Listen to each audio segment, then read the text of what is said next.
Okay, solid state के part 2 lecture में आप सबका स्वागत है। पहले लेक्चर में हमने कुछ चीजें डिस्कस की थी, हम उसको एक बार देखते हैं और उसके बाद आपको कुछ चीजें समझ में नहीं आएंगी, आप पिछला लेक्चर देख लीजिएगा, सारी चीजें क्लियर हो जाएंगी। तो सबसे पहले लेक्चर में हमने डिस्कस किया कि भाई कोई भी चीज सॉलिड, लिक्विड या गैस क्यों होता है ना। तो हमने ये देखा कि कोई भी चीज सॉलिड, लिक्विड या गैस जो है अपने पार्टिकल्स के अरेंजमेंट की वजह से होता है। फिर हमने कैरेक्टरिस्टिक्स ऑफ सॉलिड पढ़ा। कैरेक्टरिस्टिक्स ऑफ सॉलिड के बाद हमने देखा भाई ये सारी चीजें पिछले लेक्चर में आपको मिल जाएंगी, इसमें टाइम वेस्ट नहीं करेंगे, बस बता रहा हूं कि पिछले लेक्चर में पढ़ा क्या क्या है। कैरेक्टरिस्टिक्स ऑफ सॉलिड में हमने देख लिया, कुछ एनसीईआरटी के क्वेश्चंस भी किए, कुछ प्रीवियस ईयर भी किए। अगला पॉइंट हमने देखा क्लासिफिकेशन ऑफ सॉलिड, किसके बेस पे? पार्टिकल्स के अरेंजमेंट के बेसिस पे। क्लासिफिकेशन ऑफ सॉलिड, क्लासिफिकेशन हमने दो पार्ट में किया, एक किया क्रिस्टलाइन और एक किया एमरफस सॉलिड। बस जो की पॉइंट्स है मैं आपको वो दे रहा हूं। एमरफस सॉलिड, क्रिस्टलाइन सॉलिड को ट्रू सॉलिड कहा जाता है, ट्रू सॉलिड, और एमरफस सॉलिड को सूडो सॉलिड कहा जाता है। सूडो मतलब होता है फॉल्स, फॉल्स मतलब झूठा, है ना, सूडो सॉलिड। और इसको एक और नाम से जाना जाता है, वो है सुपर कूल्ड लिक्विड।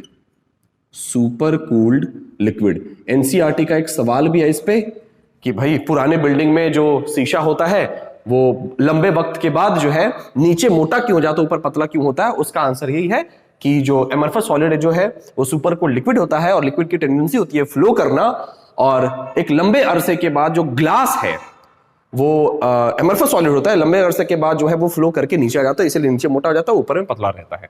आइए, एमरफस सॉलिड को पहचानने का मैंने आपको एक तरीका बताया था, जीपीआरपी, जीपीआरपी और एएनई। जी मतलब ग्लास, भैया कोई भी ग्लास हो, कोई भी ग्लास हो वो क्या होगा? एमरफस सॉलिड होगा। पी मतलब प्लास्टिक, जैसे कि टेफ्लॉन वगैरह सब क्या होता है? एमरफस सॉलिड होता है। आर मतलब रबर और पी मतलब पॉलीमर्स जितने भी होते हैं, पॉली लगे हुए, जैसे पॉलीविनाइल क्लोराइड, ये क्या होगा? एमरफस सॉलिड होगा। और लास्ट में एन, जैसे सेलोफेन वगैरह ये सब जो होता है सब क्या होता है? एमरफस सॉलिड होता है। इसके अलावा सब क्या होता है? क्रिस्टलाइन सॉलिड होता है। फिर हमने देखा कि क्रिस्टलाइन सॉलिड ही ट्रू सॉलिड होता है, तो फर्दर हमने आगे क्रिस्टलाइन सॉलिड के बारे में पढ़ा कि क्रिस्टलाइन सॉलिड को 4 पार्ट में बांटा गया। 4 पार्ट में बांटा गया भाई। पहला कौन सा है? ऐसे कर लेते हैं। पहला कौन सा है? Molecular solid. मॉलिक्यूलर सॉलिड में मैंने आपको पूरा डिटेल बता रखा है, कुछ बताने की जरूरत नहीं है। मॉलिक्यूलर सॉलिड में नॉन पोलर होता है, पोलर होता है, एच बॉन्डेड होता है, पुराना लेक्चर देख लीजिएगा, समझ में आ जाएगा। दूसरा होता है आयोनिक सॉलिड, तीसरा मेटालिक सॉलिड, और चौथा कोवैलेंट सॉलिड। कुछ चीजें मैंने आपको एग्जांपल के साथ बताई थी, उसको जरूर याद रखिएगा, जेईई नीट पे पूछता है, तो वो सब अगर क्लियर रहेगा बहुत ही आसान रहेगा। इसके बाद हमने पढ़ा भाई कि क्रिस्टल लैटिस क्या होता है और यूनिट सेल क्या होता है। तो एक बार इधर डिस्कस कर लेते हैं कि क्रिस्टल लैटिस क्या है और यूनिट सेल क्या है। हमने देखा कि क्रिस्टल लैटिस क्या है भाई और यूनिट सेल क्या है। यूनिट सेल, ये दो चीजें हमने देखी थी। क्रिस्टल लैटिस क्या होता है? Regular 3D arrangement of constituent particle जो है वही होता है क्रिस्टल लैटिस। जैसे आप अगर पॉइंट्स को मिलाएंगे तो एक आकृति बनती है, वही होती है क्रिस्टल लैटिस, है ना। और यूनिट सेल क्या होता है? उसी, जैसे मान लीजिए कि ये एक क्यूब बना है, थोड़ा ड्राइंग बहुत अच्छा नहीं है, एक क्यूब बना है। ये क्यूब कैसे बना है? अगर आप गौर से देखें तो ये कुछ कॉर्नर्स हैं भाई, ये कुछ पॉइंट्स हैं जिनको रेगुलर मिला दिया तो एक क्यूब बन गया, है ना। तो भैया इसी को कहते हैं क्रिस्टल लैटिस। और यूनिट सेल जो है इसी की सबसे छोटी इकाई होती है, वो होता है यूनिट सेल, है ना। तो अगर हम जैसे अगर बॉडी किससे बना होता है? सेल से बना होता है। अगर सेल को समझ ले तो पूरी बॉडी को समझ जाएंगे, है ना। तो अगर क्रिस्टल लैटिस को समझना है तो यूनिट सेल को समझ लेते हैं। तो यूनिट सेल के बारे में फर्दर हमने 2-3 चीजें पढ़ी थी और बहुत इंपॉर्टेंट था कि यूनिट सेल को जो कैरेक्टराइज करते हैं, जो पैरामीटर्स, वो होते हैं ए, बी, सी। ये रिवाइज करा रहा हूं मैं, ये मैं पढ़ा नहीं रहा हूं आपको, पिछले लेक्चर मैंने ये सब पढ़ा रखा है। एबीसी जो होता है ये होता है एज लेंथ, और ये जो होता है ये अल्फा बीटा गामा, ये एंगल बिटवीन एज लेंथ होता है। Angle between edge length. अच्छा, ये क्विक रिकैप कराने का के पीछे एक एजेंडा होता है मेरा। मैं क्लास में भी हर दिन जो पिछले पढ़ाता हूं ना 5 मिनट में पहले रिकैप करता हूं। रीजन ये है, जरूरी नहीं हो कि हर बच्चा पिछला लेक्चर देख के बैठा हो या फिर सारी चीजें याद ही हो, लेकिन क्विक रिकैप हो जाता है तो चीजें दिमाग में रहती हैं, अगला लेक्चर समझ में आता है। चलो, यूनिट सेल के बारे में फिर हमने देखा कि इसको 2 पार्ट में क्लासिफाई किया गया था। यूनिट सेल को 2 पार्ट में, आइए ऐसे देख लेते हैं। पहला प्रिमिटिव, दूसरा non primitive. Non primitive, primitive में सिंपल एक होता है, सिंपल क्यूबिक। सिंपल क्यूबिक, इसमें सारे एटम्स जो होते हैं ये कॉर्नर पे होते हैं, तो ओनली एट कॉर्नर्स। मतलब कॉन्स्टिट्यूएंट पार्टिकल कहां पे होता है? सिर्फ कॉर्नर पे होते हैं भैया। जैसे ये क्या है? एक सिंपल क्यूबिक है ना, प्रिमिटिव सेल है। अच्छा, प्रिमिटिव यूनिट है, ये सेल है। अच्छा, ये नॉन प्रिमिटिव है। नॉन प्रिमिटिव को 3 पार्ट में फर्दर बांटा गया। पहला, मान लीजिए बीसीसी कर लेते हैं, बॉडी सेंटर्ड। ये कहां पे होता है? कॉन्स्टिट्यूएंट पार्टिकल कहां पे होंगे भाई? बॉडी, ये कॉर्नर पे होंगे प्लस बॉडी के सेंटर पे होंगे। ये सब पिछले लेक्चर में मैंने बता रखा है। दूसरा भाई एफसीसी होता है, फेस सेंटर्ड क्यूबिक। कहां होता है? कॉर्नर पे होता है प्लस फेस के सेंटर पे होता है। और तीसरा ईसीसी, एंड सेंटर्ड क्यूबिक। खैर इसके बारे में ज्यादा पढ़ना नहीं है, लेकिन एक बार बातचीत कर लेते हैं कि कॉर्नर पे होगा प्लस कहां होगा भाई? एनी 2 अपोजिट फेसेस होगा। एनी 2 अपोजिट फेसेस पे होगा, ये एनी 2 अपोजिट फेसेस पे होगा। इसके बाद मैंने बहुत सारे जेईई के क्वेश्चंस, नीट के क्वेश्चंस आपको कराए थे और आप ही ने किए थे, बहुत इजी लगा होगा आपको। चलिए, अब बारी है, हमने इतना कुछ पढ़ लिया, अब बारी है क्लासिफिकेशन ऑफ क्रिस्टल लैटिस पढ़ने का, कि भैया कितने क्रिस्टल लैटिस के कितने टाइप होते हैं। और इससे इतने सारे सवाल इतने साल में पूछा गया है जिसकी कोई हद नहीं है। और इसको पढ़ने के बाद देखिएगा हम जेईई के क्वेश्चंस कैसे और नीट के क्वेश्चंस कैसे इजीली सॉल्व करेंगे। हम पढ़ रहे हैं टाइप्स ऑफ क्रिस्टल लैटिस, और इसको याद करने का मैं आपको एक टेक्निक बताऊंगा और बड़ी मजा आएगा, आपको आजीवन याद रह जाएगा। टाइप्स ऑफ क्रिस्टल लैटिस, कि भैया कितने टाइप्स के होते हैं। आइए एक तरफ लिखते हैं क्रिस्टल लैटिस, क्रिस्टल सिस्टम, इधर लिख लेते हैं क्रिस्टल सिस्टम कि कितने तरीके के होते हैं। दूसरी तरफ लिखते हैं नंबर ऑफ एटम्स, कि कितने नंबर ऑफ एटम्स होते हैं भाई।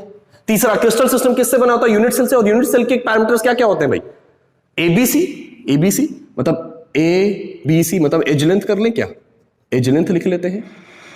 एज लेंथ की, उसका एज लेंथ क्या होगा आराम से समझ में आएगा, और टेक्निक है सब याद हो जाएगा। और फिर अगला है क्या भाई? Angle between edge length, angle between edge length.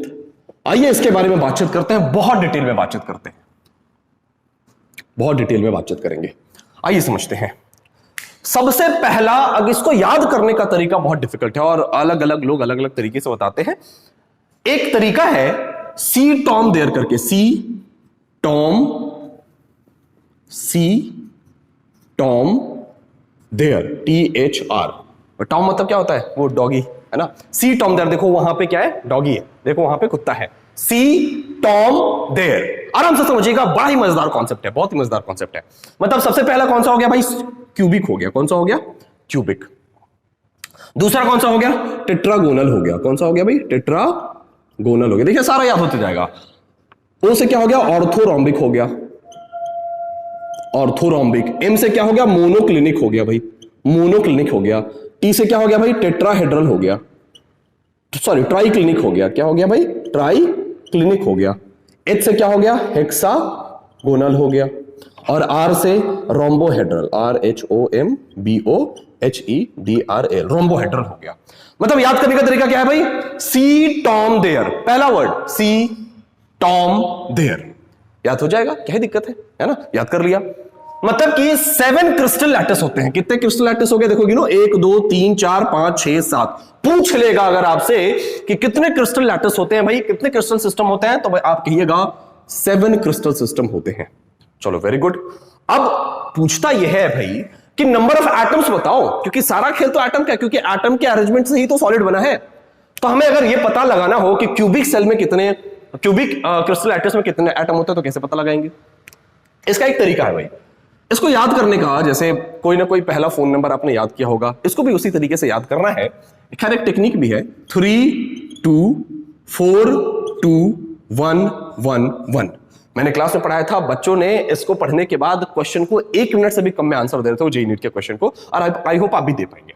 तो इसको याद करने का तरीका क्या भाई, 3 2, अच्छा 3 के बाद क्या आता है 4, फिर 4 2 1 1 1, 3 2 4 2 1 1 1 याद करने में कोई दिक्कत है क्या? मतलब कोई पूछ ले क्यूबिक में कितने, तो 3, टेट्रागोनल में 2, ऑर्थोरोमिक में 4 एंड सो ऑन, इसी तरीके से।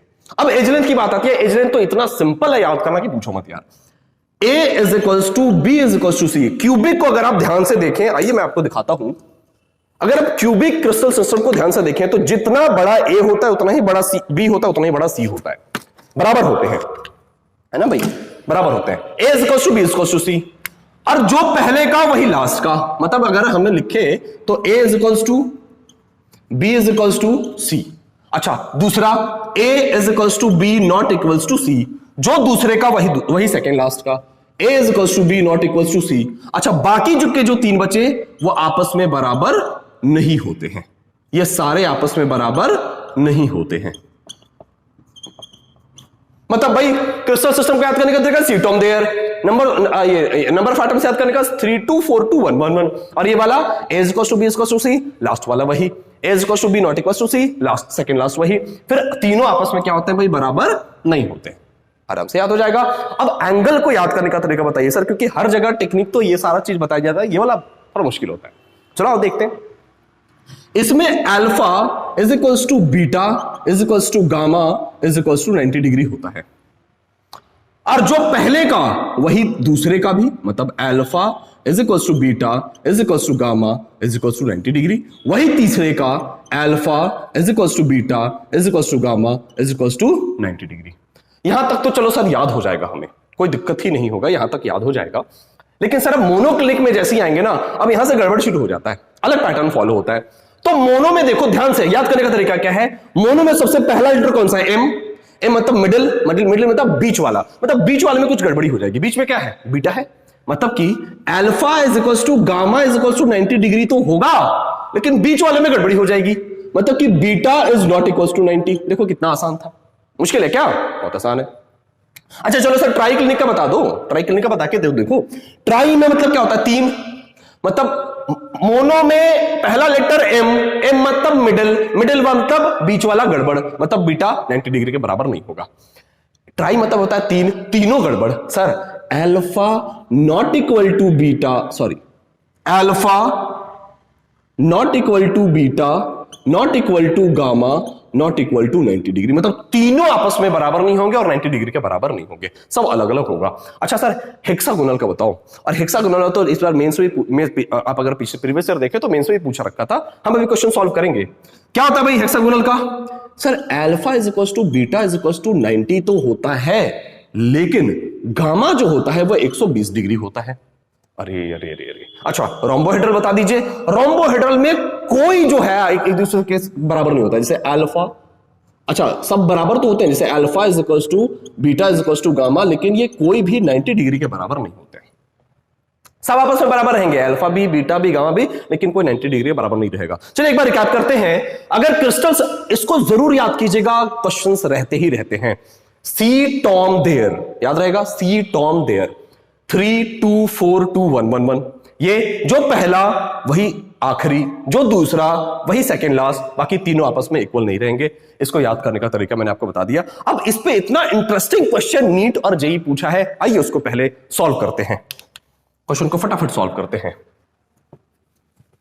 और इसी टेक्निक से सॉल्व करेंगे, आप देखिएगा।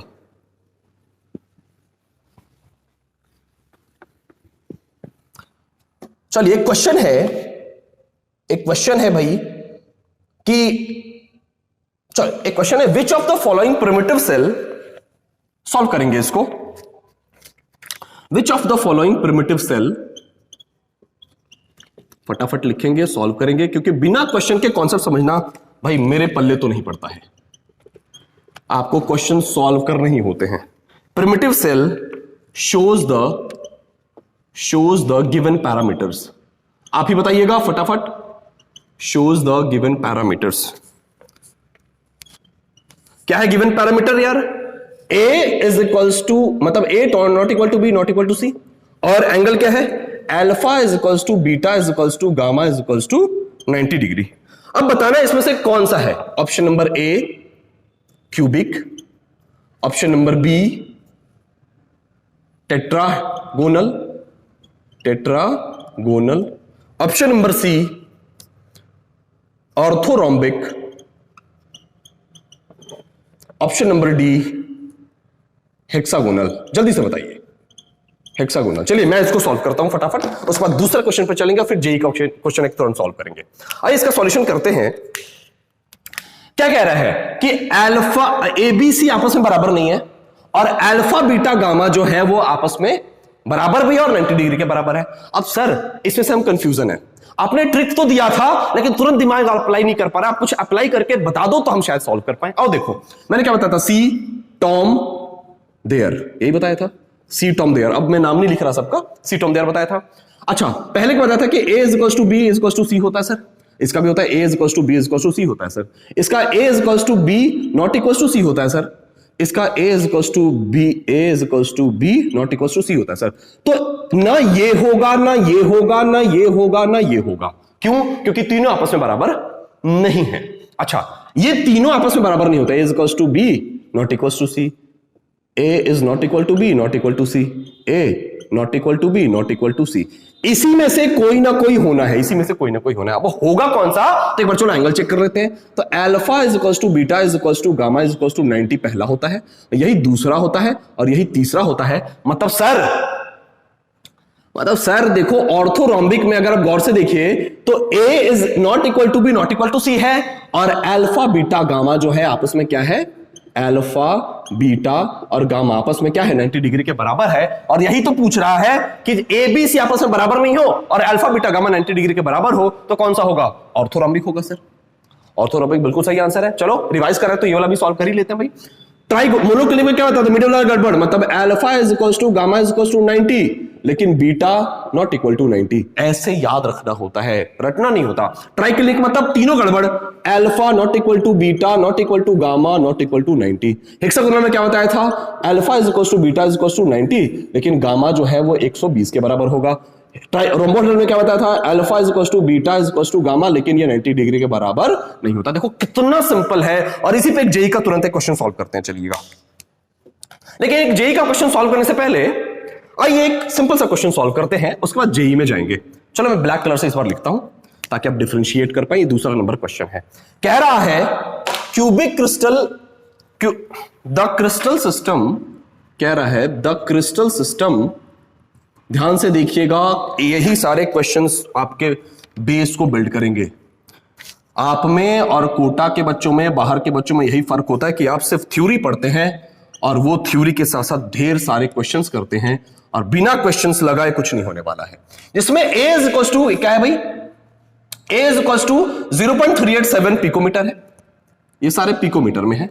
b इज इक्वल टू क्या है 0.387 पिकोमीटर है। c इज इक्वल टू क्या है 0.504 पिकोमीटर है। और ये तो ये हो गया।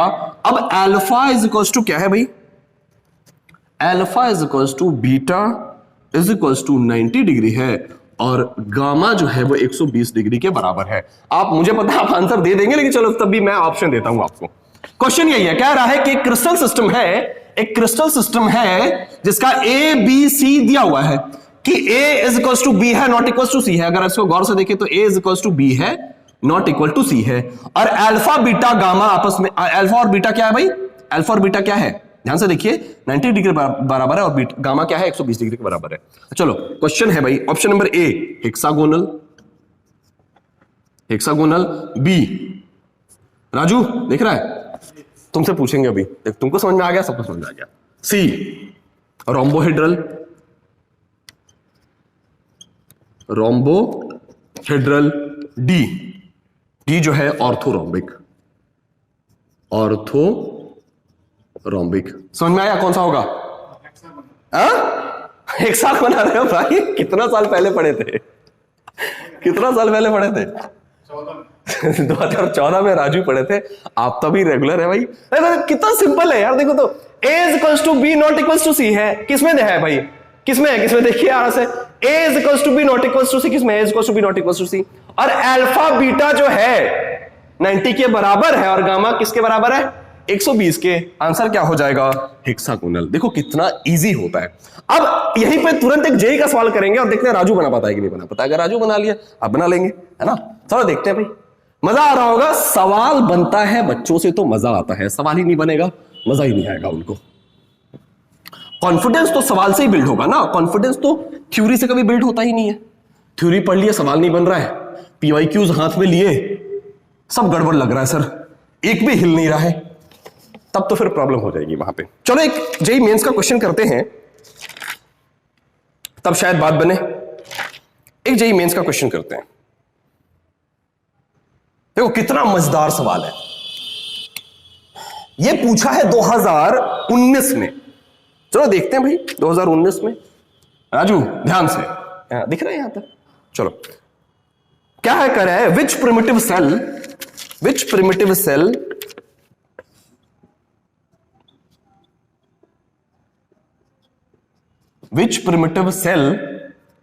has unequal edge length, मतलब कि EDG एज लेंथ क्या होता है, मतलब कि A not equal to B not equal to C हो गया, ठीक है। अब कह रहा है एंड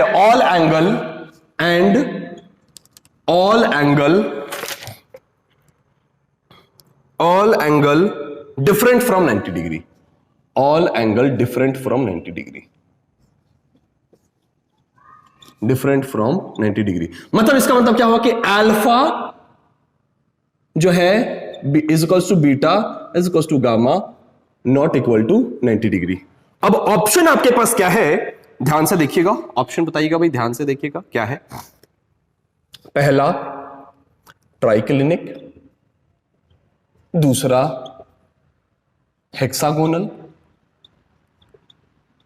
तीसरा सी मोनोक्लिनिक और डी टेट्रागोनल।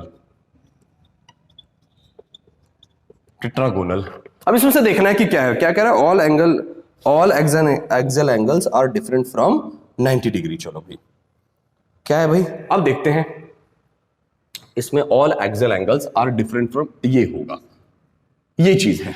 आइए पहले क्वेश्चन को समझते हैं। ये पूछा गया है 2019 का क्वेश्चन है ये। अब देखिएगा अगर आपसे ये बन जा रहा है मतलब आपसे जेई निकल सकता है ना, निकल सकता है आराम से। देखो क्या कह रहा है, एक प्रिमिटिव सेल है जिसका सारा एज लेंथ जो है आपस में बराबर नहीं है, मतलब A not equal to B not equal to C है। अच्छा सर, जिसका सारा एक्सियल एंगल जो है वो 90 डिग्री के बराबर नहीं है, मतलब alpha not equal to beta not equal to gamma not equal to 90 degree है। कौन सा होगा, हाँ ट्राइक्लिनिक होगा, पक्का ट्राइक्लिनिक है। देखो यही सामने रखा हुआ है, देखो कौन सा होगा, ट्राइक्लिनिक होगा। अच्छा एक और देखते हैं, एक और क्वेश्चन करके देखते हैं भाई, एक और क्वेश्चन करके देखते हैं, शायद ये तुक्का लग गया हो। एक और क्वेश्चन करते हैं और मजा तभी आएगा, उसके बाद आगे बढ़ जाएंगे, ज्यादा टाइम नहीं लगेगा लेक्चर खत्म करने में। इन अ मोनोक्लिनिक, देखना ये बड़ा मजेदार सवाल है। इन अ मोनोक्लिनिक, ये भी पूछा गया है 2014 में। Monoclinic unit cell, in a monoclinic unit cell the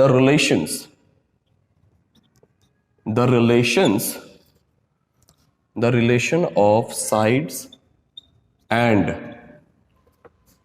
angles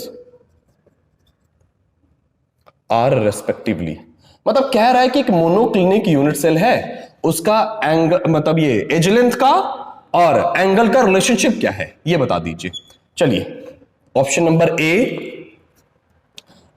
equals to B not equals to सी, और एंगल क्या है भाई, alpha is equals to beta is equals to gamma is equals to 90 degree. अच्छा बी क्या है, ए is not equal to B not equal to C, C क्या है, A not equal to B not equal to C, D क्या है, A not equal to B not equal to c. अच्छा angles क्या है भाई, एंगल्स क्या दे रखा है, alpha is equals to beta is equals to gamma is equals to 90 degree. अच्छा ये क्या है, beta is equals to gamma is equals to 90 degree not equal to alpha. देखना बड़ा मजेदार सवाल है, शायद इसमें आप कंफ्यूज करेंगे थोड़ा। Alpha is equals to beta is equals to gamma is not equal to 90 degree. अब इसको कौन बता पाएगा भाई? चलिए इसको सॉल्व करते हैं, इसको राजू समझ में आ रहा है कौन सा होगा? समझ में आ रहा है? नहीं, इसमें थोड़ा सा ट्रिक है, समझना ध्यान से। अगर आप गौर से देखें तो क्या कह रहा है कि एक मोनोक्लिनिक यूनिट सेल है भाई, मोनोक्लिनिक है। कौन सा है? ये वाला मोनोक्लिनिक है। और कह रहा है कि इसका एबीसी और अल्फा बीटा का क्या रिलेशन है भाई? तो हमें मोनोक्लिनिक में तो पता है कि alpha not equal to beta, अरे a not equal to B not equal to c होगा ही होगा। मतलब इसी तीनों में से कोई एक आंसर होना है, अच्छा लेकिन सर एंगल वाला क्या करना है? एंगल वाला तो मोनोक्लिनिक में हमें पता है कि मोनोक्लिनिक में सबसे पहला शब्द क्या है? एम मतलब मिडिल। लेकिन यहां पे कोई भी एंगल, जैसे मैंने आपको एक चीज ट्रिक दिया था ना कि अल्फा इज इक्वल्स, मोनोक्लिनिक में क्या होता है? Alpha is equals to gamma is equals to 90, लेकिन बीच वाला जो बीटा है वो 90 के बराबर नहीं होगा। लेकिन इसमें से कोई भी 90 के बराबर नहीं हो सकता है।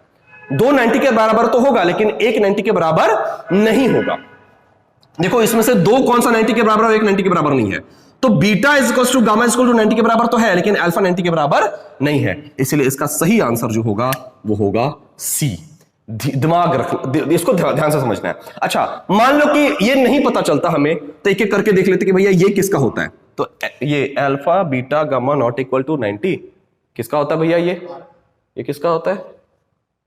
ट्राइक्लिनिक का होता है। ट्राइक्लिनिक का मोनोक्लिनिक तो ये हुआ नहीं, ये कभी मोनोक्लिनिक हो नहीं सकता है, ये कभी मोनोक्लिनिक होगा नहीं, मतलब होना यही है। तो आपको कई बार क्वेश्चन जो है इस तरीके से भी अप्रोच करना होता है कि अगर आप कंफ्यूज हो तो बाकी सारे ऑप्शंस को जरूर देखिए कि ये बाकी कौन सा है ना, तब क्वेश्चन इजीली बन जाता है।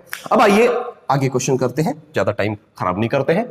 आई होप आपको इससे रिलेटेड थोड़ा बहुत कॉन्फिडेंस आया होगा कि अब यूनिट सेल से संबंधित कोई भी, क्रिस्टल सिस्टम से संबंधित कोई भी क्वेश्चन आएगा तो मैं सॉल्व कर सकता हूं, इवन जेई लेवल तक का। इसके बाद का जो टॉपिक है हमारा भाई वो है कि हम नंबर ऑफ एटम्स कैलकुलेट कैसे करें। अगला टॉपिक है हमारा कि how to calculate number of atoms. ये इसका कहां गया? अच्छा यहां टॉपिक है how to calculate number of atoms. How to calculate number of atoms बहुत ही मजेदार टॉपिक है और इसको समझना बहुत ही अच्छे तरीके से है आपको, क्योंकि इससे बहुत सारे क्वेश्चंस अभी तुरंत हम सॉल्व करेंगे जो जेईई नीट में पूछता है, और इवन आपके 12th बोर्ड के लिए भी बहुत इंपॉर्टेंट टॉपिक है ये। नंबर ऑफ एटम्स कैसे कैलकुलेट करें हम? नंबर ऑफ एटम कैसे कैलकुलेट करें? तो नंबर ऑफ एटम कैलकुलेट करने का एक फॉर्मूला होता है कि नंबर ऑफ एटम को जेड से रिप्रेजेंट कर रहे हैं हम। इसका एक फॉर्मूला है कि नंबर ऑफ एटम्स कितना होगा, नंबर ऑफ एटम्स उसमें कितना है, इनटू उसका कंट्रीब्यूशन क्या है। बिल्कुल फिक्र मत करना, अभी तुरंत ये पूरा समझ में आएगा और पूरा याद भी हो जाएगा। इसका कंट्रीब्यूशन क्या है, मैं दोनों चीज को अच्छे से समझाता हूं क्योंकि मुझे पता है कि आपको दोनों चीज से आप फैमिलियर नहीं है। आइए इसको समझने से पहले क्यूब को समझते हैं। क्यूब को समझते हैं भाई, पहले क्यूब को समझना पड़ेगा। आइए एक तरफ क्यूब ड्रॉ करते हैं हम लोग।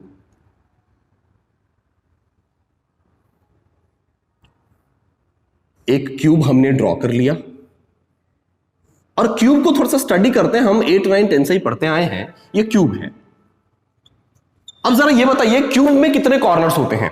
हमने पिछले बार भी बातचीत किया है, इस बार भी बातचीत करेंगे।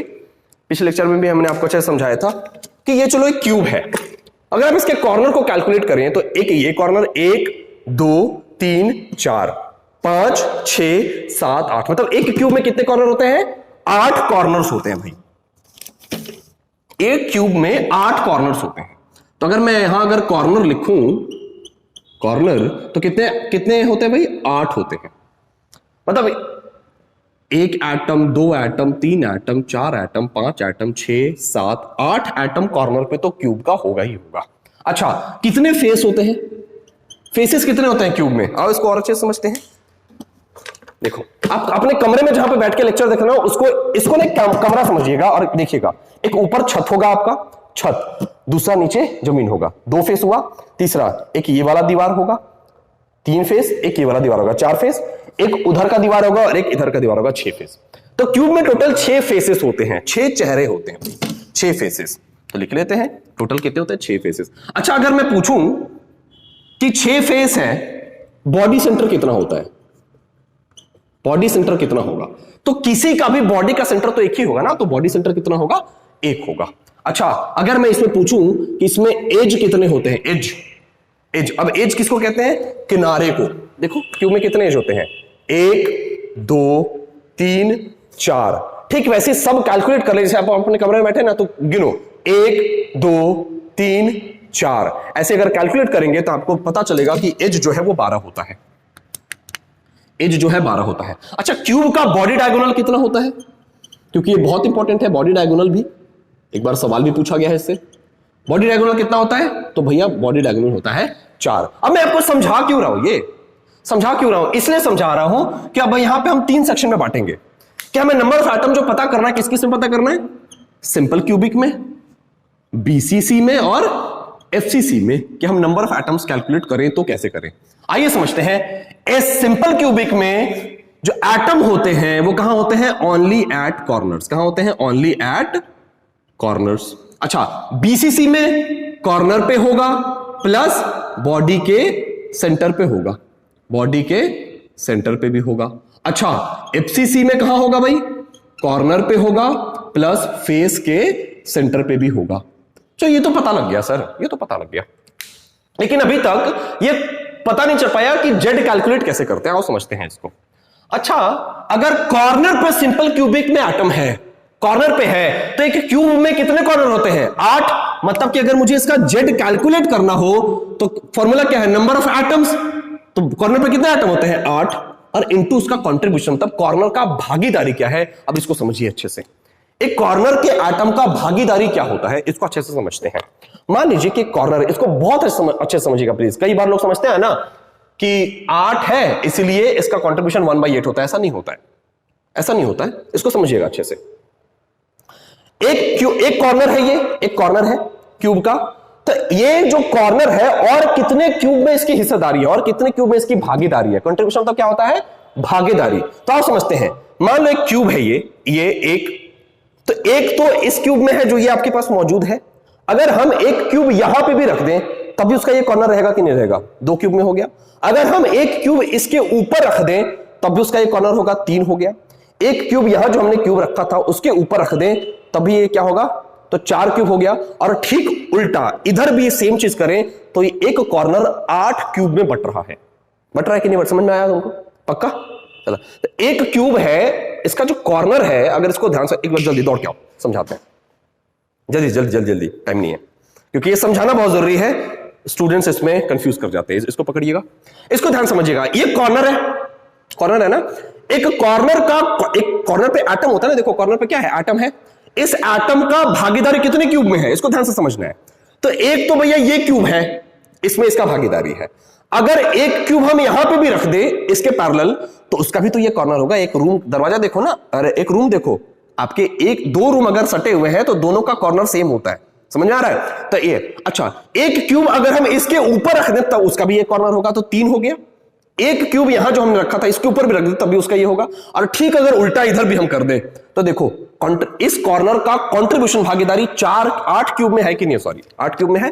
तो इसीलिए इसका जो भागीदारी हो जाता है, कॉर्नर का जो कंट्रीब्यूशन होता है ना, कॉर्नर का जो कंट्रीब्यूशन होता है वो होता है 1/8। इसलिए होता है कंट्रीब्यूशन में, तो मतलब 1/8 एटम और कंट्रीब्यूशन कितना हो गया 1/8। तो इसीलिए 8 से 8 कट जाएगा और एटम Z इक्वल्स टू कितना आ जाता है 1।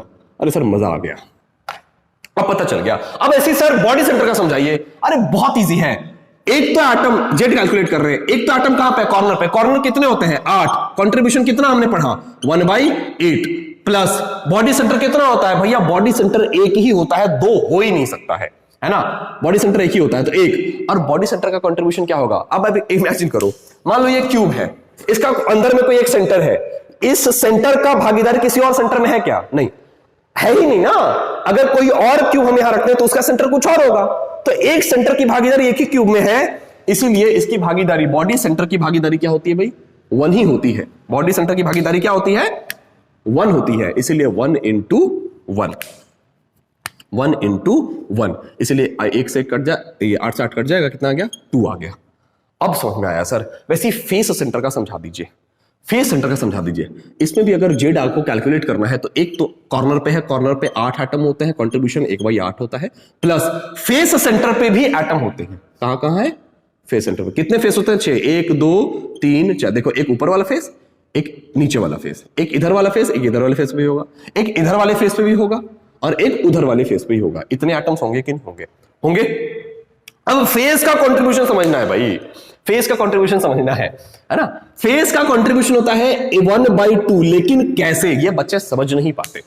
कई बार उनको लगता है कि सर कॉर्नर तो 8 था इसलिए कंट्रीब्यूशन 1/8 होता है। गलतफहमी स्टूडेंट्स की होती है, जबकि हमने भी गलतफहमी दूर किया। क्यों होता है कंट्रीब्यूशन 1/8? क्यों होता है? क्योंकि 8 क्यूब में शेयर हो रहा है। अच्छा, बॉडी सेंटर का कंट्रीब्यूशन 1 क्यों होता है? क्योंकि 1 ही क्यूब में शेयर हो रहा है। फेस सेंटर का कंट्रीब्यूशन 1/2 इसलिए है क्योंकि अगर आप गौर से देखें तो अगर ये क्यूब है, उसका ये फेस है, ये और कितने क्यूब के साथ शेयर हो सकता है? एक और क्यूब के साथ, बस। मतलब 2 क्यूब में ही शेयर होगा। दो घर में बंटवारा, एक घर में जब बंटवारा होता है 2 भाई के बीच, जब एक दीवार जब पड़ती है दोनों भाइयों के बीच में, वैसे तो बंटवारा होना नहीं चाहिए, है ना। मिडिल क्लास परिवार की जो सबसे बड़ी समस्या ये है, मतलब अगर आप देखें तो 99% समस्या जो है पैसे से सॉल्व हो जाती है। तो अगर हर इंसान समृद्ध हो जाए तो किसी को कुछ पाने खोने का कुछ डर ही नहीं रहेगा, बंटवारा नहीं होगा। तो खुद पे सेल्फ फोकस कीजिए, आप सब इतने पढ़ लिख के काबिल बन जाइए कि उन छोटी मोटी चीजों पे ध्यान ही नहीं देना पड़े। आइए समझते हैं।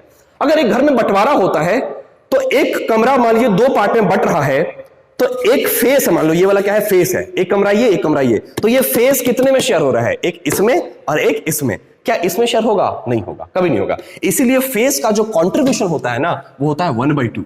तो फेस सेंटर कितने हैं भाई? 6 होते हैं। फेस सेंटर कितने होते हैं? 6, और उसका कंट्रीब्यूशन 1/2, तो 3 और 1, मतलब z इक्वल्स टू क्या हो जाएगा? 4। मतलब कि एफसीसी में z इक्वल्स टू 4 होता है, बीसीसी में z इक्वल्स टू 2 होता है, और सिंपल क्यूबिक में z इक्वल्स टू 1 होता है।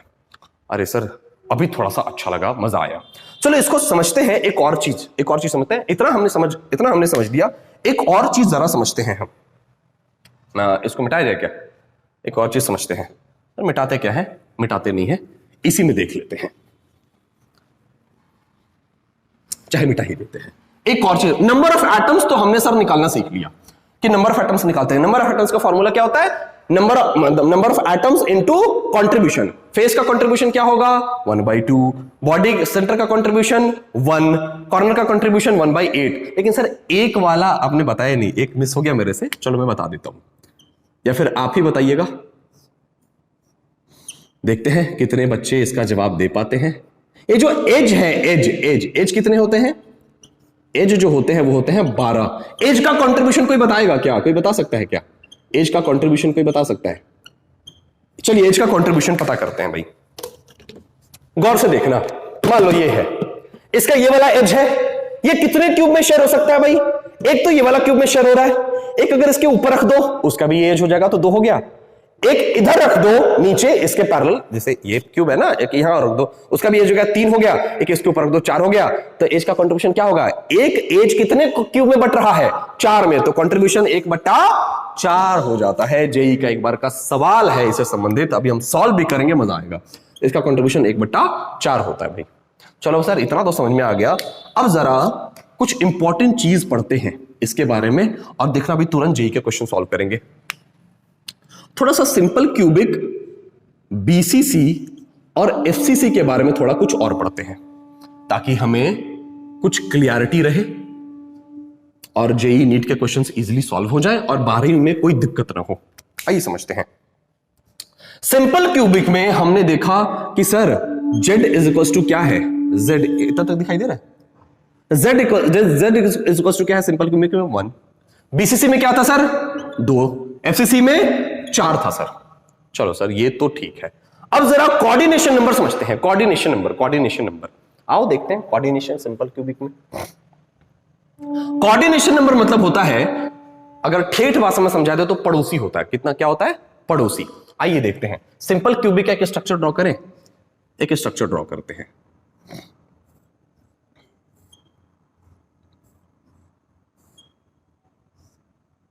यही है सिंपल क्यूबिक का स्ट्रक्चर।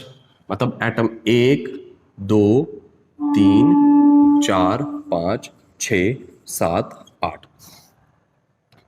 कोऑर्डिनेशन नंबर मतलब होता है पड़ोसी। अगर मान लो जैसे एक काम करें, एक और मार्कर है क्या, चलो ये है। अगर मुझे मान लो ये तीनों है आपस में भाई, ऐसे मान लो कि पड़ोसी हैं। अगर इस बीच वाले का मुझे कोऑर्डिनेशन नंबर पता करना हो तो इसका कोऑर्डिनेशन नंबर कितना होगा? एक पड़ोसी ये है और एक पड़ोसी ये है, क्या होगा भाई? कोऑर्डिनेशन नंबर 2 हो जाएगा। अच्छा सर, वैसे ही अगर मुझे इसका कोऑर्डिनेशन नंबर पता करना हो तो इसका पड़ोसी जो तुरंत सटा हुआ पड़ोसी कौन है? एक ही है। ये तो इसका पड़ोसी है ना, इसका पड़ोसी कौन है? ये है, तो इसका कोऑर्डिनेशन नंबर क्या होगा? 1 होगा। वैसे सिंपल क्यूबिक में जो कोऑर्डिनेशन नंबर जो होता है वो होता है 6 होता है। कोऑर्डिनेशन नंबर कितना होता है? 6 होता है। अच्छा, बीसीसी में कोऑर्डिनेशन नंबर जो होता है भाई, कोऑर्डिनेशन नंबर ये होता है 12। एफसीसी में जो कोऑर्डिनेशन नंबर 8 होता है, और एफसीसी में कोऑर्डिनेशन नंबर कितना होता है? 12। कई बार ये बच्चों को याद नहीं हो पाता, तो हम अपने क्लास में एक छोटा सा ऐसी टेक्निक बताते हैं जिससे याद रहे। जैसे आपको याद है कि सहवाग बैटिंग क्या करते थे?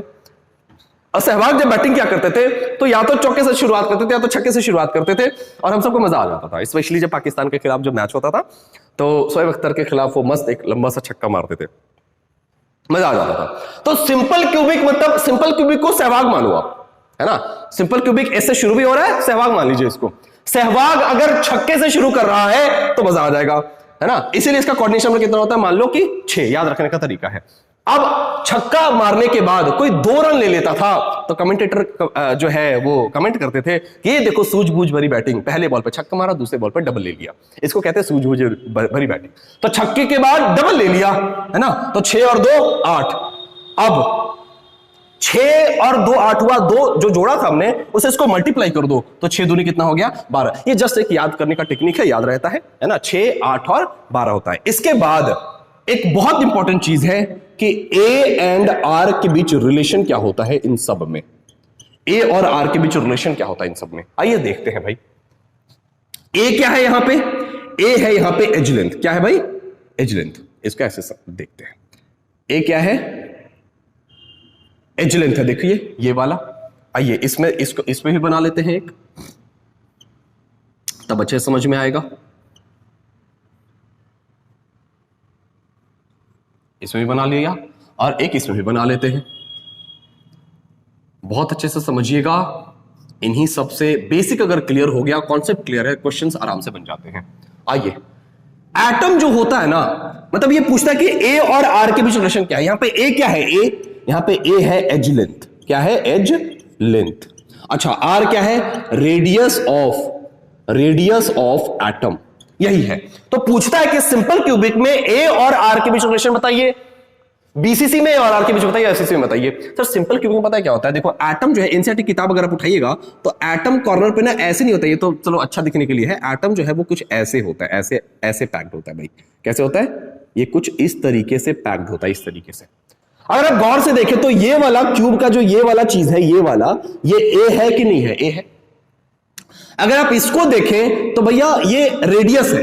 क्या है? रेडियस है, क्योंकि एक और रेडियस, मतलब आधा रेडियस कहां है? बाहर है, बाहर है ना भाई। ये पूरा डायमीटर हो गया, तो एक डायमीटर इसको क्या होता है? 2r है, लेकिन भैया एक r तो बाहर है, तो ये क्या होगा? r हो गया, और ये भी क्या हो गया? r हो गया। तो अगर आप गौर से देखें सिंपल क्यूबिक में तो a = 2r हो गया कि नहीं हो गया?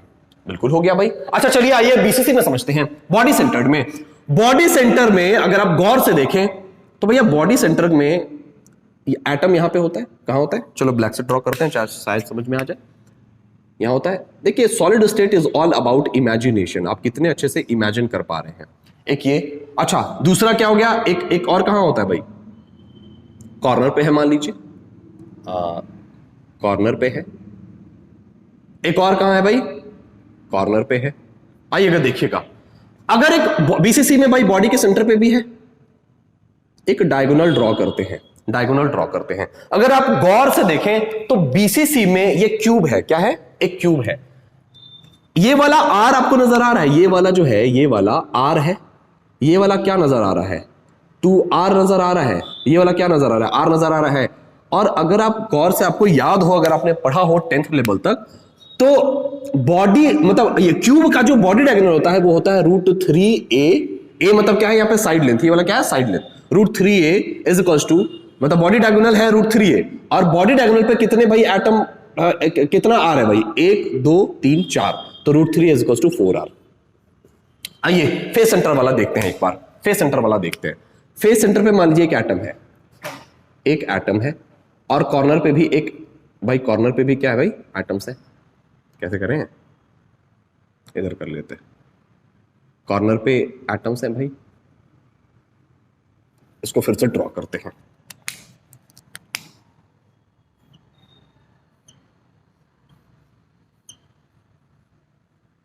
अगर आप गौर से देखें तो यहां पे भाई मान लीजिए कि यहां पे एक एटम है, तो यहां पे भी एक एटम होगा और फेस के सेंटर पे तो एक एटम है ही है। कुछ ऐसा कर लेते हैं, मेरा ड्राइंग बहुत अच्छा नहीं है। अगर आप गौर से देखें तो ये क्या है, एक ये फेस डायगोनल है कि नहीं है। फेस डायगोनल में फेस, किसी भी क्यूब का जो फेस होता है वो क्या होता है भाई स्क्वायर होता है। तो अगर स्क्वायर को, अगर आप स्क्वायर को देखें, स्क्वायर का जो बॉडी डायगोनल होता है वो होता है √2a, क्या होता है √2a, a यहां पे क्या है साइड लेंथ है √2a। और अगर इस पे देखें तो ये वाला r दिख रहा है, ये पूरा सर्कल है तो ये 2r हो गया, ये वाला फिर ये वाला भी क्या हो गया r हो गया, तो √3 इज इक्वल टू 4r हो गया, है ना। रिलेशन पूछता है सिंपल क्यूबिक में z के कितना होता है 1, BCC में 2, FCC में 4। कोऑर्डिनेशन नंबर 6 8 12, a और r के बीच रिलेशन कितना, a is equal to 2r, BCC में √3 is equal to 4r, FCC में √2a is equal to 4r। इसको बहुत अच्छे से याद रखिएगा क्योंकि अभी तुरंत इस पे जेई का क्वेश्चन सॉल्व करेंगे। इसको मिटाता हूं और अब हमारा अगला टॉपिक है पैकिंग इफिशियंसी, कि भैया पैकिंग इफिशियंसी समझा दीजिए और जरा कुछ क्वेश्चंस करा दीजिए तो मजा आ जाए। आइए देखते हैं, पहले पैकिंग एफिशिएंसी समझ लेते हैं क्योंकि इसी से रिलेटेड है। आइए पैकिंग एफिशिएंसी अगला टॉपिक है हमारा, पैकिंग एफिशिएंसी है। आइए समझते हैं। आइए पहले सिंपल क्यूबिक में देखते हैं पैकिंग एफिशिएंसी मतलब होता क्या, पहले वो समझेंगे। सिंपल क्यूबिक, बीसीसी और एफसीसी। पैकिंग एफिशिएंसी मतलब क्या होता है कि कौन सा सॉलिड, एटम का अरेंजमेंट से ही तो सॉलिड बना है। अगर एटम बहुत एफिशिएंटली पैक्ड है, बहुत एफिशिएंटली, अगर खाली जगह बहुत कम है तो सॉलिड बहुत अच्छा होगा। अगर खाली जगह बहुत ज्यादा है और एटम एफिशिएंटली पैक्ड नहीं है तो सॉलिड क्या होगा, बहुत अच्छा नहीं होगा।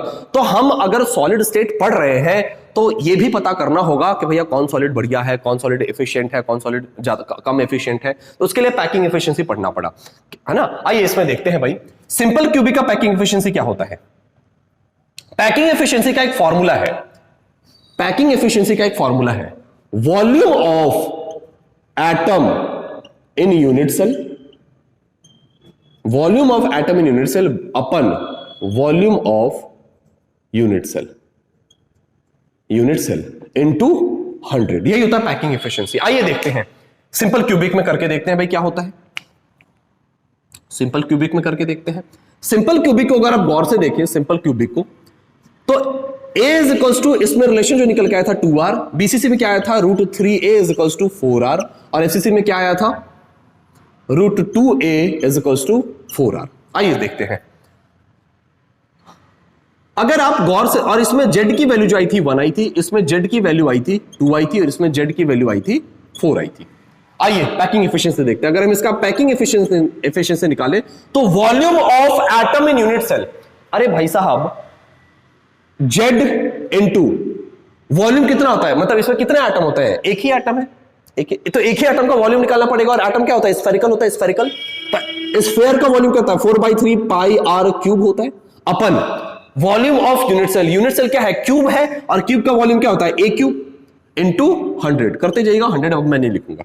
अच्छा आइए देखते हैं z की वैल्यू कितनी 1, एक ही एटम का वॉल्यूम निकालना है 4/3, अब नहीं लिखते हैं, चलो लिख ही देते हैं, पाई r cube upon a cube. a cube को क्या हम 2r क्यूब लिख सकते हैं, 2r क्यूब लिख सकते हैं कि नहीं लिख सकते हैं, लिख सकते हैं। अगर आप इसको कैलकुलेट करेंगे तो इसका जो वैल्यू आएगा, अगर आप इसको कैलकुलेट करें तो इसका वैल्यू आएगा 52.4%, सॉरी 52.4%। मतलब सिंपल क्यूबिक जो है वो 52.4% एफिशिएंटली पैक्ड है। तो अगर इतना ये पैक है भाई, इसका पैकिंग एफिशिएंसी इतना ये पैक है, तो खाली कितना है। तो अगर परसेंटेज वॉइड पूछे कि भैया खाली बताओ कि कितना है, तो 100 माइनस 52.4 कर दीजिए, क्या आ जाएगा? ये आता है 47.6 आता है। 47.6% ये क्या है भाई? खाली है। आइए इसी तरीके से जल्दी से बीसीसी में देखते हैं। बीसीसी में packing efficiency is equal to क्या होगा? Z इंटू मतलब कितना एटम का वॉल्यूम, वॉल्यूम ऑफ एटम है ना, तो एटम कितना है इसमें? 2 है, तो Z into 4/3 pi r cube बटा ए क्यूब। अगर आप गौर से देखिए Z कितना है? 2 into 4/3 pi r cube by a cube. क्या है यहां पे? ए क्या है? ए है 4/√3, 4/√3 और आर का क्यूब। अगर आप इसको सॉल्व करेंगे तो यह आएगा 68%। मतलब कि बीसीसी जो है 68% इफिशिएंटली पैक्ड है। तो अगर ये इतना पैक है भैया, तो खाली कितना है उसका भी तो परसेंटेज बता दीजिए। तो खाली है 100 माइनस 68, ये हो जाता है 32%। चलो इतना क्लियर होगा। आप जल्दी से एफसीसी बता दीजिए, जल्दी इसी तरीके से सॉल्व कर लेंगे कि पैकिंग एफिशिएंसी क्या होगा? Z इंटू मतलब कितने एटम का वॉल्यूम है भैया, इसमें कितना एटम होता है? 4 होते हैं। तो क्या है formula? Volume of atom unit cell. तो Z into 4/3 pi r cube बटा ए क्यूब इंटू 100 है। अगर कैलकुलेट करें तो Z की value 4 into 4/3 pi r cube इंट बटा, अगर आप ये एक की वैल्यू क्या है? 4/√2 आर का क्यूब। अगर इसको आप कैलकुलेट करेंगे तो ये आएगा ऑलमोस्ट 74%।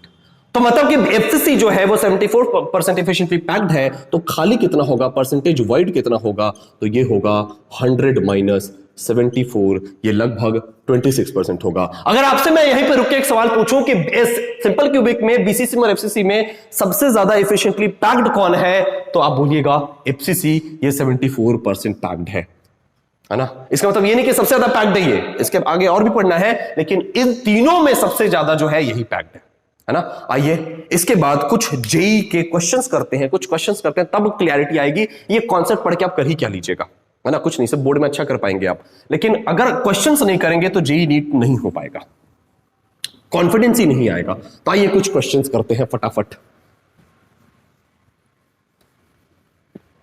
ये सारे लेक्चर देखने के बाद अगर इसका प्रॉपर नोट्स बना लेते हैं, आपसे सारे पीवाईक्यूज लग जाएंगे। आपको कहीं और फिर कुछ लेक्चर देखने की, पढ़ने की कोई जरूरत ही नहीं है। आइए क्वेश्चन करते हैं। चलो जेई 2019 का क्वेश्चन है ये। अब देखते हैं आपसे बनता है कि नहीं बनता है भाई, बना के देखते हैं, क्या ही दिक्कत है। क्वेश्चन है ये 2019 का क्वेश्चन है। क्वेश्चन है द रेशियो ऑफ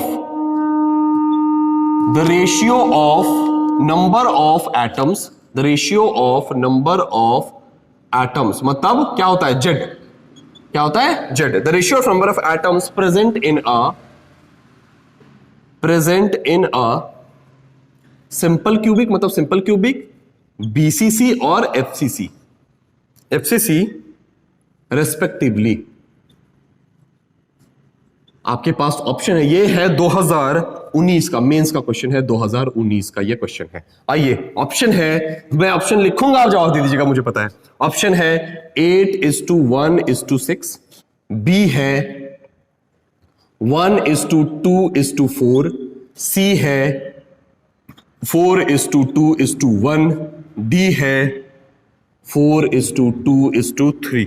अब इसका आंसर क्या होगा, आप ही बताइए, आंसर क्या होगा? गौर से देखिए, मैंने क्या बोला, क्या पूछ रहा है कि जेड का जो है रेशियो क्या होगा, किस किस में? सिंपल क्यूबिक में तो एक तरफ लिख लो सिंपल क्यूबिक, फिर बीसीसी, फिर एफसीसी, यही ना पूछ रहा है। और इसका जेड का रेशियो बताओ तो, अरे भाई जेड की वैल्यू सिंपल क्यूबिक में 1 होती है, बीसीसी में 2 होती है, एफसीसी में 4 होती है। रेशियो क्या होगा? 1:2:4। क्या होगा भाई? बी है। अगर इतना इजी क्वेश्चन जेईई मेंस पूछता है, बस वो चेक ये करता है कि कॉन्सेप्ट आपके दिमाग में है कि नहीं, और एग्जाम के प्रेशर हॉल में जो प्रेशर है उसको आप मैनेज कर पा रहे हैं कि नहीं कर पा रहे हैं। आजकल जो क्वेश्चंस आ रहे हैं बहुत इजी और formula based concept based questions हैं, और इसमें सिर्फ स्पीड चेक होता है और एक्यूरेसी चेक होती है कि आपका स्पीड क्या है और आपकी एक्यूरेसी क्या है। चलिए पानी पी लेते हैं, तब तक इसको समझिए, और उसके बाद तो अगला क्वेश्चन बनाते हैं।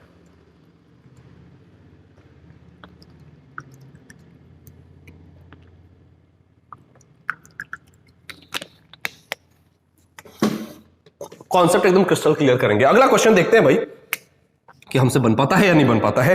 अगला क्वेश्चन जो पूछा है 2015 में पूछा है, कह रहा है Na मेटल मतलब sodium metal crystallises, sodium metal, देखना कितना इजी क्वेश्चन है, हंसना मत बस। Sodium metal crystallises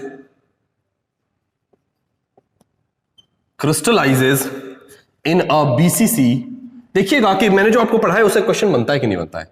BCC with a, ये सारे क्वेश्चंस मैं अपने क्लास में देता हूं, 1 मिनट के अंदर 30 सेकंड में जवाब आ जाता है। अब मजा आता है फिर तब, है ना, क्योंकि अगर आप पढ़ा रहे हैं फिर क्वेश्चन अगर बन रहा है सामने वाले से तो फिर मजा आता है ना। यूनिट सेल जिसका एज लेंथ जो है एज ऑफ 4.29 एंगस्ट्रॉम है। क्या है? 4.29 एंगस्ट्रॉम है। ध्यान दीजिएगा, कह रहा है रेडियस क्या होगा, रेडियस ऑफ, इधर इतना तक दिखाई देता है क्या राजू? इतना तक दिखाई देता है। रेडियस ऑफ सोडियम एटम क्या होगा, कह रहा है रेडियस ऑफ सोडियम एटम क्या होगा। अब देखना, ऑप्शन है पहला 1.86 एंगस्ट्रॉम, बी है 3.22 एंगस्ट्रॉम, सी है 5.72 angstrom and option number D 0.93 angstrom. अब इसको बनाते हैं, फटाफट बनाते हैं। क्वेश्चन क्या कह रहा है, ध्यान से समझिए। कह रहा है एक सोडियम मेटल है जो क्रिस्टलाइज हो रहा है किसमें, बीसीसी में। किसमें? सबसे पहले देखो, केमिस्ट्री का सवाल बनाना बिल्कुल सीआईडी के केस सॉल्व करने जैसा है। जैसे सीआईडी आप देखते होंगे बचपन में, क्या होता था भाई, जहां पे मर्डर हुआ, जहां पे कोई कांड हुआ, वो जाते थे और देखते थे कि वहां पे क्या क्या मौजूद है, क्या क्या सबूत है। देखते नहीं थे कि पाउडर छीट लिया, वहां पे फिंगरप्रिंट चेक कर रहे हैं, बाल देख रहे हैं, कुछ खून के धब्बे देख रहे हैं। तो क्वेश्चन जैसे ही मिला ना, आप तुरंत ये इसको समझो कि ये जो है क्राइम सीन है ना। और यहां पे क्या क्या दिया हुआ है, तो भैया बीसीसी है पहला चीज। चलो भाई, पहला चीज है ना। दूसरा क्या रहा है, एज लेंथ, मतलब ए दे दिया है। कितना दे दिया है? ए इज इक्वल टू क्या दे दिया है, एज लेंथ क्या होता है, एज लेंथ ए दे दिया है 4.29 एंगस्ट्रॉम। दूसरा क्या पता है हमें कि ये बीसीसी है। क्या है भाई? बीसीसी है। अब कह रहा है रेडियस बता दो सर। एक सोडियम मेटल है जो बीसीसी में क्रिस्टलाइज हो रहा है, जिसका एज लेंथ जो है 4.29 एंगस्ट्रॉम है, इसका रेडियस बता दो। मैंने आपको बीसीसी में ए और आर के बीच रिलेशन बताया है कि होता है √3a is equals to 4r। याद है तो बन जाएगा, मतलब कि r is equals to 4 r is equals to √3a by 4। अगर आप गौर से देखें, चलो इसको सॉल्व करें, अगर हम लोग √3 का वैल्यू होता है 1.732, √2 और √3 का वैल्यू आपके जुबान पे होना चाहिए अगर आपको जेईई नीट देना है, या फिर अगर 12th भी देना है आपको तो, है ना, वरना फिर कैलकुलेशन नहीं हो पाएगा। 1.732 रूट जो है 3 का वैल्यू होता है इनटू ए कितना दे दिया है 4.29 एंगस्ट्रॉम। क्या इसको कहीं बदलने की जरूरत है? नहीं, आंसर भी एंगस्ट्रॉम में ही है ना। 4.29 दे दिया है बटा 4। अब इसको कैलकुलेट मत करने लगना, ये 4 है, ये लगभग 4.25 है, इसको ऑलमोस्ट काट दीजिए, थोड़ा बहुत बच जाएगा। कितना बच जाएगा? 0.29 बचेगा। इसको 1.732 से गुना कीजिएगा तो 1.86 के करीब आ जाएगा। 1.86 के करीब और कुछ भी नहीं है, इसलिए आंसर 1 होगा। इसको कैलकुलेट करेंगे, आंसर वही आ जाएगा। क्या बहुत मुश्किल था? ये क्वेश्चन है 2015 का, ये क्वेश्चन है 2015 जेईई मेंस का क्वेश्चन है। क्या बहुत टफ है? क्या नहीं निकाला जा सकता है क्या, है ना। मैं अक्सर अभी मैंने तुरंत अपना 50वां सेमिनार पूरा किया है और मैं 25,000 से भी ज्यादा बच्चों से मिला हूं, और ज्यादातर मेरा जो फोकस होता है वो छोटे शहर, छोटे गांव, एकदम कस्बे में जहां कोई जा नहीं रहा है, बिजली नहीं पहुंच रही है, वहां हम पहुंच रहे हैं। और जब बच्चों से बातचीत करते हैं, बड़े निराश है वो। उनको ऐसा लगता है कि उनको अच्छी शिक्षा नहीं मिल रही है, वो कोटा नहीं जा सकते, वो रांची नहीं जा सकते, वो पटना नहीं जा सकते, वो 50-60 हजार 1 लाख फीस नहीं दे सकते, और बड़ा फीस नहीं दे सकते तो अच्छे टीचर नहीं मिल पाएंगे, अच्छे टीचर नहीं मिल पाएंगे तो उनसे जेईई नीट होगा नहीं। इसलिए वो सिंपल 12th करते हैं, ग्रेजुएशन करते हैं, बाहर कमाने चले जाते हैं। आप एक बात बताइए, अगर आप इस तरीके से पढ़ लें, इस तरह के कंटेंट मैं डालता रहूंगा यूट्यूब पे, इस तरीके से पढ़ लें, क्या जेईई नीट आपसे नहीं निकलेगा? बिल्कुल निकलेगा। अगर उसके बाद भी कोई प्रॉब्लम आता है, सेकंड स्कूल का दरवाजा हर व्यक्ति के लिए खुला है, हर स्टूडेंट के लिए खुला है। यहां से कोई फीस की वजह से वापस नहीं गया है ना। हम इसीलिए तो जाने जाते हैं कि फीस इतना कम कि किसी को विश्वास ना हो, क्वालिटी ऐसा जिसपे किसी को विश्वास ना हो। इसलिए सेकंड स्कूल जो है एक रहस्य है आज भी, है ना। ये लोग कर कैसे रहे, कर क्या रहे कि इतने बच्चों का प्यार है इनके साथ। भाई हम मैं अपने वीडियो में मैंने एक बार कहा था कि अच्छी नियत और अच्छी सोच के साथ सब कुछ बदला जा सकता है, और दुनिया बदलने हम थोड़ी निकले हैं। अगर 10, 15, 20, 50, 200, 400, 5000 ऐसे इतने बच्चों का भी लाइफ अगर बदल पाए पूरे लाइफ टाइम में, तो 5000 बच्चों का लाइफ बदलने का मतलब है कि 10,000 परिवार की जिंदगी बदलना। क्योंकि एक बच्चा 2 परिवार होता है, 2 परिवार को कैरी करता है, एक जो अभी उसके साथ है, दूसरा जो उसके साथ शुरू होगा, है ना। तो एक शिक्षक बच्चे को पढ़ा के 2 जनरेशन सुधारते हैं, तो वही करने की कोशिश की जा रही है। आप मन से पढ़िए, जगह नहीं पढ़ता, आप पढ़ते हैं, माहौल आपसे बनता है, मेहनत कीजिएगा, जेई नीट आराम से निकलेगा। चलिए एक लास्ट क्वेश्चन और करते हैं, उसके बाद जो है, उसके बाद हम लोग इसमें आगे बढ़ेंगे और चलो देखते हैं इस तरह के एक क्या 2 क्वेश्चन और करेंगे, फटाफट करेंगे, देखते हैं कि बन पाता है कि नहीं बन पाता है। इस तरह के क्वेश्चन जो अभी मैं 2 क्वेश्चन और करा रहा हूं, ये नीट में बहुत पूछा जाता है फ्रिक्वेंटली, तो फटाफट देखना भाई क्वेश्चन क्या है। कह रहा है determine the formula for compound, फटाफट देखिएगा, उसके बाद आगे कॉन्सेप्ट करेंगे। Determine the formula for compound, और ना बैठ के पढ़ने की आदत डालिए, 2-4 घंटे कम से कम बैठ के पढ़ने की आदत डालिए। अगर आप इंडिया का एग्जाम देंगे ना, 3 घंटे आपको बाहर निकलने नहीं देने दिया जाता है। जेई का एग्जाम 3 घंटे का होता है, नीट का एग्जाम और भाई पता नहीं कितने घंटे का, तो मुझे नहीं पता, 3-4 घंटे का होता ही होगा। तो इसका मतलब क्या है कि 3 घंटे कम से कम बैठ के पढ़ने की आदत डालिए। 1 घंटे 1.5 घंटे का लेक्चर डाल देते हैं यूट्यूब पे, आपसे एक बार में बैठ के देखा नहीं जाता है ना। पढ़िए, हम लोग बहुत मेहनत करके कंटेंट बना रहे हैं। Determine the formula of a compound, formula of a compound, देखना तो कितना मजेदार हो जाएगा ये। फॉर्म्ड बाय, कितना मजे से बनेगा ये, ए एंड बी, मतलब एक कंपाउंड बन रहा है किससे, ए और बी से। अब ए कहां है भाई, वेयर, इन विच ए जो है corner, A is present at corner, A is present at corner and B is present at body center. देखते हैं क्या बहुत मुश्किल सवाल है क्या, बॉडी सेंटर। अब देखो ना कितना इजी क्वेश्चन है ये। अगेन ये क्राइम सीन है, क्या क्या देवा पहले वो देखिए, क्या क्या देवा पहले वो देखते हैं।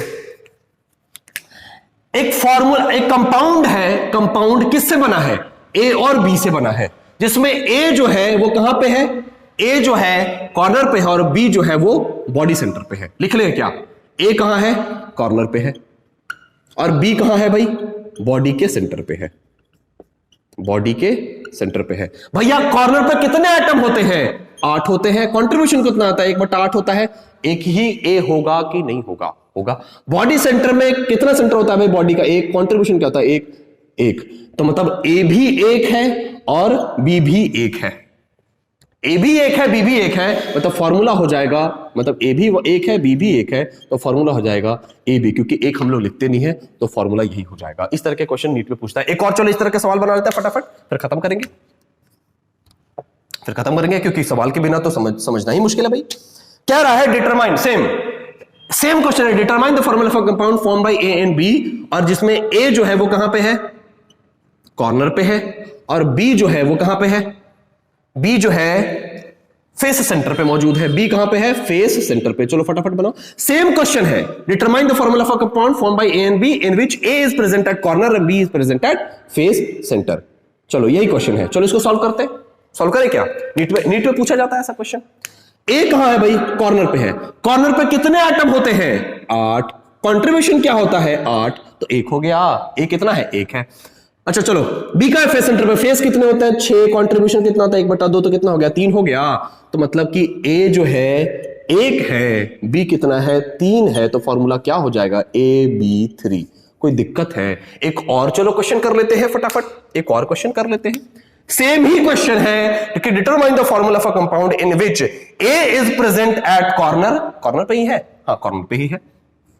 ए जो है कॉर्नर पे प्रेजेंट है और बी जो है वो प्रेजेंट है एज सेंटर पे। कहां पे भाई, एज के सेंटर पे। अरे भाई साहब बहुत मजेदार क्वेश्चन है, नीट में पूछा जाता है ऐसा सवाल। एक कॉर्नर पे है, कॉर्नर कितना होता है, 8 एटम, कंट्रीब्यूशन 1/8, एक ही होगा। एज सेंटर कितने हो सकते हैं, एज कितना होता है, 12, तो एच सेंटर कितने होंगे 12, कंट्रीब्यूशन कितना है 4, तो काट दीजिएगा 3 आ जाएगा, मतलब ए 1 है, बी कितना है 3 है, फॉर्मूला हो जाएगा ए बी 3। इसी तरीके का तो सवाल होता है ना। इस तरह के सवाल फ्रिक्वेंटली पूछे जाते हैं। मिटा रहा हूं मैं इसको। एक लास्ट क्वेश्चन करते हैं फटाफट, एक लास्ट क्वेश्चन करते हैं, एक लास्ट क्वेश्चन कर रहे हैं। देखिएगा, कह रहा है determine the formula for compound form by A and B in which A is present at corner, इतना तक वो सेम है, and B is present at face center. कहां पे है, B is present at face center, face के center पे B is present at face center. लेकिन इसमें एक कंडीशन है, कह रहा है and one corner is removed, and one corner is removed. ध्यान देना, कह रहा है फॉर्मूला क्या होगा। अरे इतना मजेदार सवाल है कि मैं क्या बताऊं आपको, बहुत मजेदार सवाल है। देखो ए कहां पे है, कॉर्नर पे है, बी कहां पे है, फेस सेंटर पे है। देखो दिया हुआ क्वेश्चन में फेस सेंटर पे है, कॉर्नर कितना होता है 8, लेकिन एक कॉर्नर हटा दिया गया, तो एक कॉर्नर हटा दिया तो कितना हो गया 7, और कॉर्नर का कंट्रीब्यूशन क्या होता है 1/8, तो क्या हो गया 7/8। चलो इतना समझ में आ गया। फेस कितना होता है भाई 6, कंट्रीब्यूशन 2, 1/2 कितना हो गया 3, मतलब कि ए जो है वो आया 7/8 और बी जो आया 3, लेकिन ऐसे 7/8 करके तो लिखते नहीं है, तो दोनों तरफ 8 से गुना कर दीजिए, दोनों तरफ 8 से गुना कर दीजिए, तो क्या आ जाएगा ए 7 बी 24, यही होगा आंसर। फ्रीक्वेंटली पूछा जाता है नीट में, तो अगर इस तरीके से क्वेश्चन कर लीजिएगा, क्वेश्चन बहुत आसानी से बन जाएगा, नहीं कीजिएगा नहीं बनेगा। आइए अगला टॉपिक है डेंसिटी। डेंसिटी पढ़ते हैं। मैं कोशिश ये कर रहा हूं ज्यादा से ज्यादा क्वेश्चन करा पाऊं आपको। डेंसिटी पढ़ रहे हैं। अरे भाई डेंसिटी इज इक्वल टू होता है, ये बहुत छोटा सा टॉपिक है। डेंसिटी इज इक्वल टू होता है mass by volume. Mass by volume कैसे, वेट बाई वॉल्यूम लिख सकते हैं, वेट बाई वॉल्यूम। अरे एटम, ये सॉलिड में क्या होता है एटम्स होता है, और जहां पे एटम की बात आएगी वहां पे नंबर ऑफ मोल की बात आएगी, तो वेट बाई वॉल्यूम चलो ये हो गया है, तो number of mole is equal to होता है गिवन, मतलब वेट बाई मोलर मास, मतलब given mass by molar mass, number of mole यही होता है। अच्छा, एक और नंबर ऑफ मोल का फॉर्मूला पढ़ा होगा हमने कि क्या होता है भाई क्वांटिटी बाई एन, क्या होता है क्वांटिटी बाई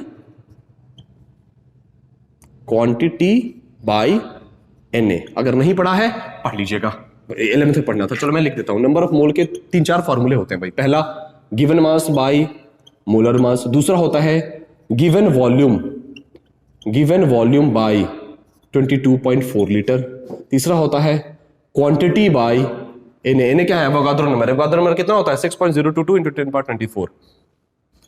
फिर क्या होता है मॉलिक्यूलर मास बाई एम्पेरिकल मास, है ना, यही होता है भाई मॉलिक्यूलर मास बाई एम्पेरिकल मास। ये 4 फॉर्मूला बहुत ही फ्रीक्वेंटली पूछा जाता है आपसे इस पे क्वेश्चन, आप इसको याद रखिएगा। तो वही मैं कह रहा हूं कि क्वांटिटी बाई एन होता है, और क्वांटिटी सॉलिड स्टेट के मामले में क्या है भाई जेड है, जेड होता है। क्वांटिटी क्या है, क्वांटिटी क्या है भाई नंबर ऑफ एटम्स, जेड है, जेड। तो ये दूसरा हो गया इक्वेशन। अच्छा, 1 और 2 बराबर है कि नहीं, नंबर ऑफ मोल है, तो 1 इज इक्वल टू 2 कर दें तो क्या आ जाएगा भाई weight by molar mass is equal to Z by n आ जाएगा। तो वेट को क्या ले सकते हैं हम लोग, वेट इसको लिख सकते हैं Z into M by N. चलो यहां पे पुट करते हैं, वेट का क्या आया भाई Z into M by N into volume. अब वॉल्यूम ऑफ क्यूब क्या होता है, क्योंकि डेंसिटी किसका निकाला सॉलिड स्टेट का, क्यूब का क्या होता है भाई ए क्यूब होता है, तो Z into m molar mass n into a cube, यही आता है डेंसिटी का फॉर्मूला। याद रखिएगा इसको, इस पे बहुत सारे क्वेश्चंस किए जाएंगे। अब आगे जो हमें पढ़ना है वो पढ़ना है क्लोज पैकिंग। फटाफट देखते हैं इसको। और इसमें क्लोज पैकिंग में आपको मैं 1D और 2D तो समझा दे रहा हूं, लेकिन 3D यार थोड़ा मुश्किल होता है। 3D में 4 चीजें आपको दूंगा, वो याद कर लीजिएगा, उसी से क्वेश्चन रहेगा, और क्वेश्चन भी कुछ करा दूंगा तो आपको कॉन्फिडेंस भी आ जाएगा। तो अभी हम पढ़ रहे हैं क्लोज पैकिंग।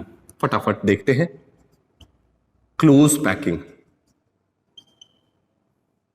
क्लोज पैकिंग पढ़ रहे हैं हम लोग।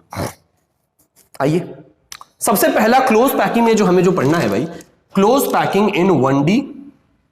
क्लोज पैकिंग किसमें पढ़ेंगे भाई, 1D में पढ़ेंगे, 2D में पढ़ेंगे और 3D में पढ़ेंगे। गौर से देखिएगा। सबसे पहला जो हम पढ़ेंगे किसमें पढ़ेंगे? 1D में।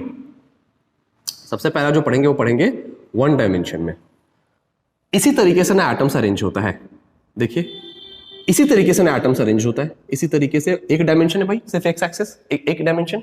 अगर किसी एक को पकड़ ले आप, तो अगर पूछे कि इसका कोऑर्डिनेशन नंबर क्या होगा, तो कोऑर्डिनेशन नंबर मतलब होता है तुरंत इमीडिएट पड़ोसी, एकदम सट्टा हुआ पड़ोसी। तो कोऑर्डिनेशन नंबर इसका क्या हो जाएगा? कोऑर्डिनेशन नंबर इसका क्या हो जाएगा? एक ये वाला है, एक ये वाला है, 2, तो कोऑर्डिनेशन नंबर 2 हो जाएगा। अब आइए पढ़ते हैं close packing in 2D। 2D पढ़ते हैं 2 डायमेंशन में। भाई 2 डायमेंशन में क्या होगा? क्लोज पैकिंग क्या होगा भाई? मतलब इसको ऐसे समझिए, इसको ऐसे समझते हैं, मान लीजिए कि ये कॉपी है, ये अभी यहां पे एक स्क्वायर है, ये 1 डायमेंशन है। अगर इसी स्क्वायर मतलब स्क्वायर से सॉरी ये ऐसे मतलब एटम से बना है, ये एटम समझ लिया, एटम का अरेंजमेंट है। अगर इसी एटम को एटम के ऊपर एटम रखना शुरू कर दे, एटम के ऊपर एटम रखना शुरू कर दे, एटम के ऊपर एटम रखना शुरू कर दे, मतलब कुछ ऐसे अगर करना शुरू कर दें, तो ये 2 डायमेंशन में हो जाएगा कि नहीं हो जाएगा? 2D में 2 चीजें हैं भाई, 2D में 2 चीजें हैं। एक देखो ऐसे ऐसे समझते हैं,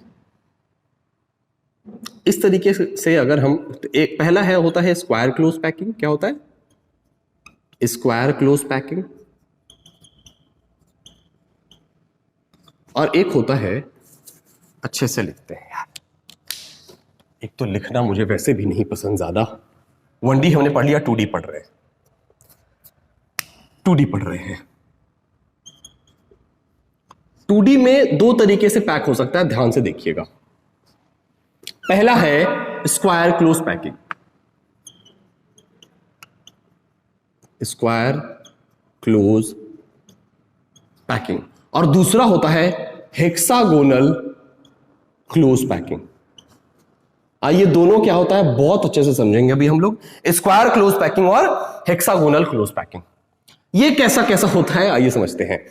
अगर हम इसी के ऊपर, जैसे ये एटम का अरेंजमेंट था ना 1D में, एटम का अरेंजमेंट था ये 1D में, इसी के ऊपर अगर हम एटम रखना शुरू कर दें, ऐसे एटम रखना शुरू कर दें, जैसे लड्डू रखा जाता है, ऐसे एटम रखना अगर हम शुरू कर दें, तो ये 2 डायमेंशन में हो गया कि नहीं हो गया? देखो X axis Y axis 2 dimension में हो गया ना भाई, एक्स एक्सिस और वाई एक्सिस।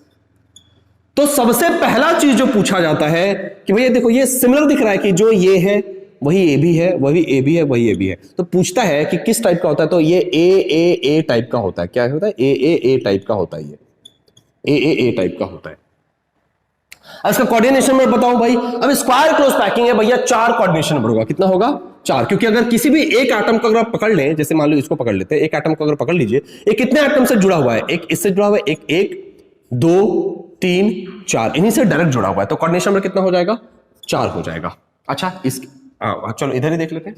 अच्छा अगर हमें कोऑर्डिनेशन नंबर हो गया, अगर ए और आर के बीच रिलेशन निकालना, जैसे मान लीजिए यही ना है स्क्वायर क्लोज पैकिंग, तो यही है, यही है भाई, यही है। अगर मुझे ये पता लगाना हो कि इसका जेड का वैल्यू क्या आएगा, जेड, तो जेड क्या होता है? नंबर ऑफ एटम्स, कितने एटम से जुड़ा हुआ है भाई, ये कितने? 4, 1 2 3 4, 4 से ही जुड़ा हुआ है, तो नंबर ऑफ एटम कितने हैं? 4 इंटू, अब कंट्रीब्यूशन भी तो पता करना है, कंट्रीब्यूशन। तो देखिएगा ये 1/4 हिस्सा ही कंट्रीब्यूट कर रहा है, बाकी 3 हिस्सा तो देखो ये खाली नजर आ रहा है, तो 4 इंटू 1/4 एक ही होता है। जेड की वैल्यू क्या होती है? 1 होती है। उसके बाद अगर मुझे पता करना हो कि ए और आर के बीच रिलेशन क्या होगा, ए और आर के बीच रिलेशन क्या होगा, तो क्या होगा भाई? देखो अगर इसको हम मान ले ए, क्योंकि क्यों मान लो स्क्वायर है, ए है, तो इसमें देखिए ये आर है और ये आर है, तो a इज इक्वल टू क्या हो जाएगा? a इज इक्वल टू हो जाएगा 2r।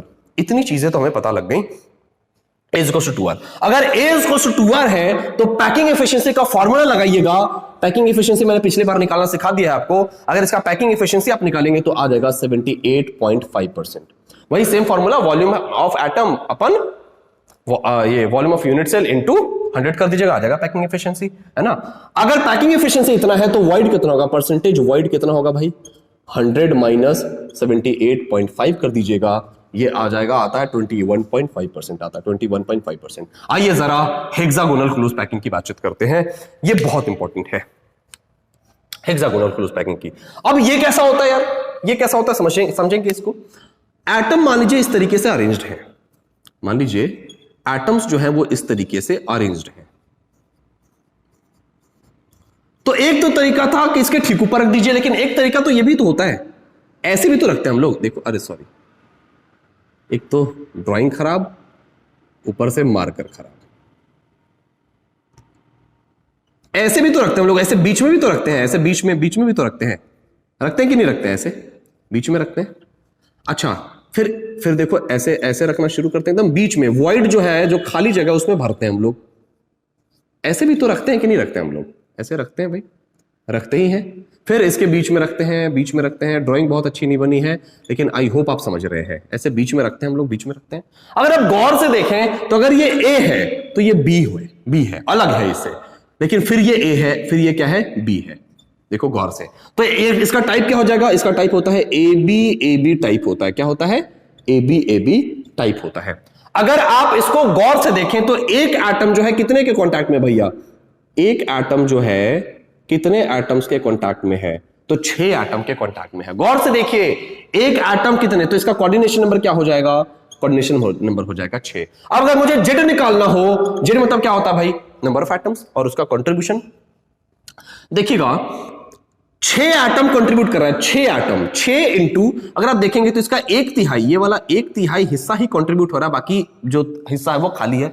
तो 6 इंटू 1/3 ही है भाई, प्लस, अरे ये वाला भी तो है, इसको कैसे इग्नोर कर दीजिएगा? सेंटर में तो एक एटम है, तो 1 इंटू 1। अगर आप इसको देखेंगे तो 3 दूनी 6, जेड इक्वल्स टू इसमें क्या आ जाएगा?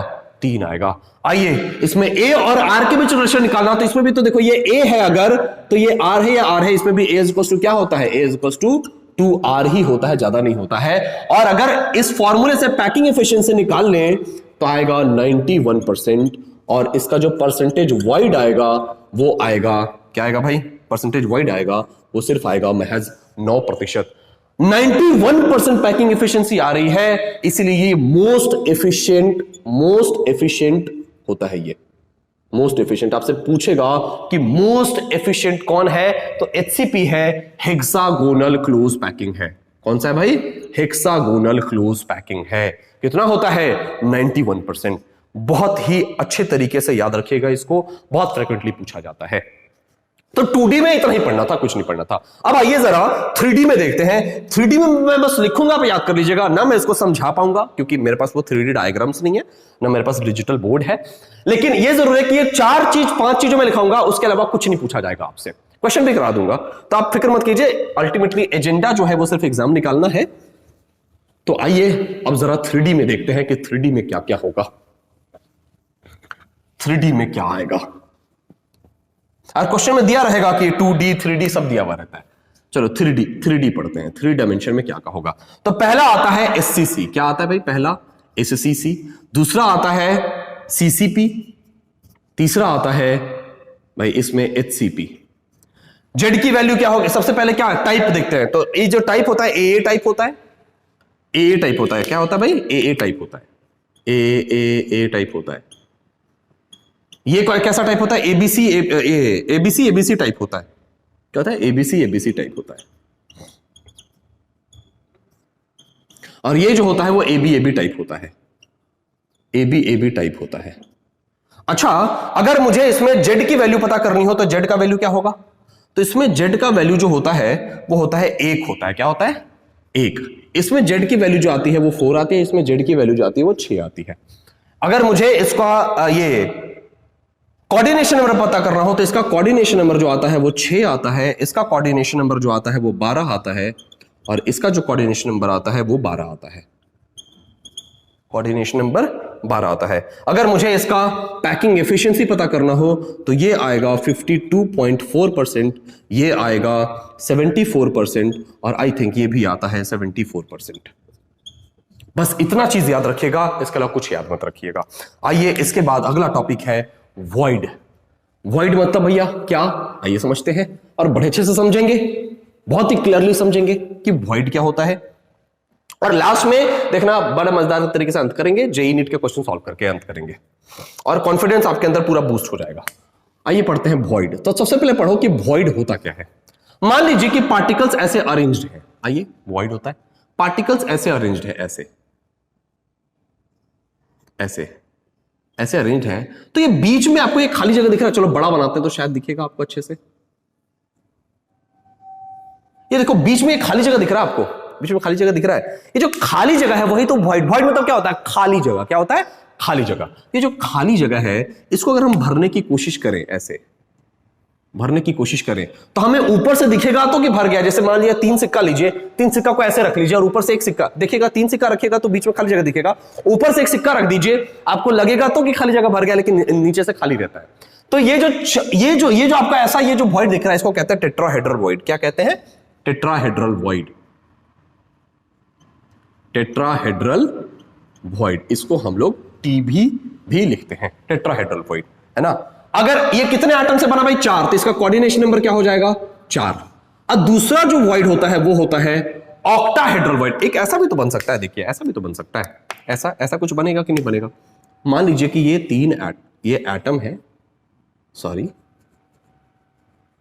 ये मान लीजिए ऐसे कुछ है, ऐसे इसको ऐसे भी तो भर सकते हैं। इस बार हमने लिया इसको ऐसे, एक सिक्का यहां रख दिया, एक सिक्का यहां रख दिया, एक सिक्का यहां रख दिया। देखो इसमें क्या हो रहा है? इसमें देखो, इसमें जो ट्रायंगल बन रहा था ये ऊपर की तरफ बन रहा था, इसमें ट्रायंगल जो बन रहा है वो नीचे की तरफ बन रहा है। दिख रहा है कि नहीं दिख रहा है?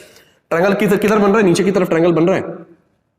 तो हमने 6 जो है ये मतलब इसको कवर करने की कोशिश की, लेकिन फिर भी एक वॉइड बच गया। इसको कहते हैं ऑक्टाहेड्रल वॉइड। क्या कहते हैं? Octahedral void. इसको ओभी भी मैं लिखूंगा और इसका जो कोऑर्डिनेशन नंबर होता है वो होता है 6। देखो 6 ही एटम्स है, कोऑर्डिनेशन नंबर कितना होता है? 6। अब जो एक बहुत ही इंपॉर्टेंट क्वेश्चन जो पूछा जाता है कि भैया टेट्राहेड्रल वॉइड भी है और ऑक्टाहेड्रल वॉइड भी है, इन दोनों में बड़ा कौन होता है जरा ये बता दीजिए। ये 1 साल का सवाल भी है, तो आपको हमेशा याद रखना है कि ऑक्टाहेड्रल वॉइड जो है साइज वाइज बड़ा होता है।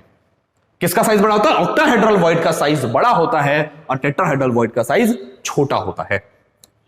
अब सर वॉइड भी पढ़ लिए, अब जरा जैसे वॉइड है तो लोकेशन ऑफ वॉइड, खाली जगह तो है, कहां है ये भी तो पता होना चाहिए ना कि। तो अगला टॉपिक है लोकेशन ऑफ वॉइड्स। बने रहिएगा, थोड़ा सा तपस्या तो है पढ़ाई लिखाई। लोकेशन ऑफ वॉइड्स कि भैया इस वॉइड का लोकेशन क्या है? Location of voids. और इसमें बहुत मजेदार चीजें पूछा जाता है, जनरली एफसीसी में पूछा जाता है, वो location of voids in FCC, face centred cubic. FCC में जेड की वैल्यू क्या होती है? कौन बताएगा? एफसीसी में, अरे सिंपल क्यूबिक में 1, बीसीसी में 2, एफसीसी में कितना? जेड का वैल्यू होता है 4 होता है। तो एक तरफ देख लेते हैं टेट्राहेड्रल वॉइड लिख लेते हैं। तो एफसीसी में टेट्राहेड्रल वॉइड कहां होता है ये हमें पता करना है। एफसीसी में ऑक्टाहेड्रल वॉइड कहां होता है ये पता करना है। अगर पता लग जाएगा देख लेंगे भाई। एफसीसी में जो टेट्राहेड्रल वॉइड बनता है, आइए देखते हैं कैसे बनता है। आइए पहले ना एक क्यूब बनाते हैं, अच्छा सा एक क्यूब बनाते हैं। और बड़ा इंटरेस्टिंग लास्ट वाला इसका जो लास्ट वाला टॉपिक है बहुत इंटरेस्टिंग है और आपको ना बहुत मजा आएगा, आपके मुंह से वाह वाह निकलेगा पढ़ के, देखिएगा। एक ऐसे वॉइड बनाते हैं। अच्छा फेस सेंटर्ड क्यूबिक है तो कहां कहां यूनिट सेल होगा? एक यहां होगा, मतलब सारे कॉर्नर पे होता है। फेस सेंटर में कहां कहां होता है? कॉर्नर पे होता है और फेस के सेंटर पे होता है। देखो फेस के सेंटर पे होता है। देखो ये फेस का सेंटर है, फेस का ये सेंटर है, फेस का ये सेंटर है, फेस का सेंटर है। इधर नहीं होता भाई। और एक फेस का सेंटर यहां है और एक फेस का सेंटर मान लो यहां है। अरे एक ऊपर एक नीचे, दाएं बाएं, आप देख लेना, मैंने आपको समझा दिया पहले। अच्छा ये क्या है भाई? ये इसका बॉडी डायगोनल है। इसका बॉडी डायगोनल है कि नहीं है? ये इसका बॉडी डायगोनल है। हाँ सर बॉडी डायगोनल तो है, बॉडी डायगोनल है। चलो बॉडी डायगोनल है, ध्यान से देखिएगा। अच्छा सर लोकेशन ऑफ वॉइड बता दीजिए। तो एफसीसी में जो है ना वॉइड पता है टेट्राहेड्रल वॉइड कैसे बनता है? एक कॉर्नर से, मतलब एक कॉर्नर मिलेगा तब बनेगा, प्लस फेस के, मतलब 3 फेस के सेंटर से बनता है। मतलब 1 कॉर्नर से बनता है प्लस 3 फेस के सेंटर से बनता है। आइए देखते हैं कैसे। ये देखिएगा यहां पे मान लीजिए एक वॉइड बना है। क्या बना है? यहां पे एक वॉइड बना है। यहां पे ये कहां कहां से बना भाई? एक कॉर्नर से ये वाला, एक कॉर्नर से और 3 फेस के सेंटर से एक ये वाला। क्योंकि देखो टेट्राहेड्रल कैसा दिखता है? अगर आपने 11th में पढ़ा है टेट्राहेड्रल बिल्कुल ऐसा दिखता है कि नहीं दिखता है? ऐसा दिखता है, 4 बिल्कुल। तो एक ये वाला, एक है ये वाला, 1 2 3 और एक है ये वाला, मान लीजिए ये वाला। टेट्राहेड्रल वॉइड बन गया कि नहीं बन गया? देखो 3 फेस के सेंटर से बना। अच्छा सर यहां पे भी तो है, यहां पे भी तो, अगर इसको देखो आप, एक कॉर्नर है, एक ये वाला है, एक ये वाला है और एक ये वाला है, मान लीजिए टेट्राहेड्रल वॉइड यहां बना कि नहीं बना? टेट्राहेड्रल वॉइड यहां बना कि नहीं बना? तो एक कॉर्नर से बनता है और 3 फेस के सेंटर से क्या बनता है? टेट्राहेड्रल वॉइड बनता है। क्या बनता है भाई? टेट्राहेड्रल वॉइड कैसे बनता है?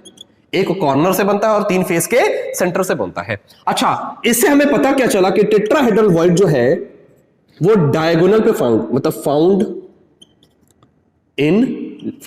On diagonal, found at body diagonal, found at, देखो बॉडी डायगोनल पे टेट्राहेड्रल वॉइड मिल रहा है, found at body diagonal, body diagonal पे मिल रहा है। अरे बहुत अच्छे से इमेजिन कीजिए ना, क्या ही प्रॉब्लम है, आप परेशान मत होइए।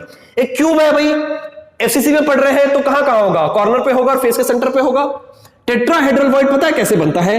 एक कॉर्नर के इन्वॉल्वमेंट से और 3 फेस के सेंटर के इन्वॉल्वमेंट से। एक कॉर्नर को और 3 फेस के सेंटर को मैंने मिला दिया। देखो अगर एक कॉर्नर को और 3 फेस के सेंटर को मिला दिया, टेट्राहेड्रल ऐसा कुछ स्ट्रक्चर बन गया। तो यहां जो है ना, ये टेट्राहेड्रल वॉइड बन रहा है। इसमें क्या प्रॉब्लम है? टेट्राहेड्रल वॉइड कहां मिल रहा है? दोनों देखो कहां मिल रहा है, दोनों कहां मिल रहा है? बॉडी डायगोनल पे। अच्छा सर ये बताइए कि एक बॉडी डायगोनल पे, वन बॉडी डायगोनल पे कितने वॉइड मिल रहे हैं? वन बॉडी डायगोनल पे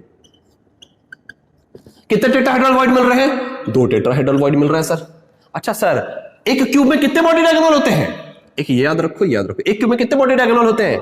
सर एक क्यूब में जो है 4 बॉडी डायगोनल होता है सर, 4 बॉडी डायगोनल होता है सर।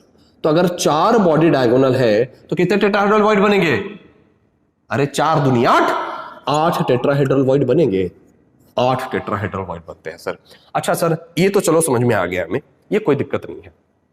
लेकिन जो सबसे मजेदार और इंटरेस्टिंग सवाल यह है कि पूछा क्या जाता है कि ये जो टेट्राहेड्रल वॉइड बना है ना, ये वाला जो वॉइड बना है, जो खाली जगह जो बना, ये जो टेट्राहेड्रल वॉइड बना, इसका कॉर्नर से दूरी क्या है? ये बड़ा मजेदार सवाल है। इसका कॉर्नर से दूरी क्या है? पूछता है कि डिस्टेंस ऑफ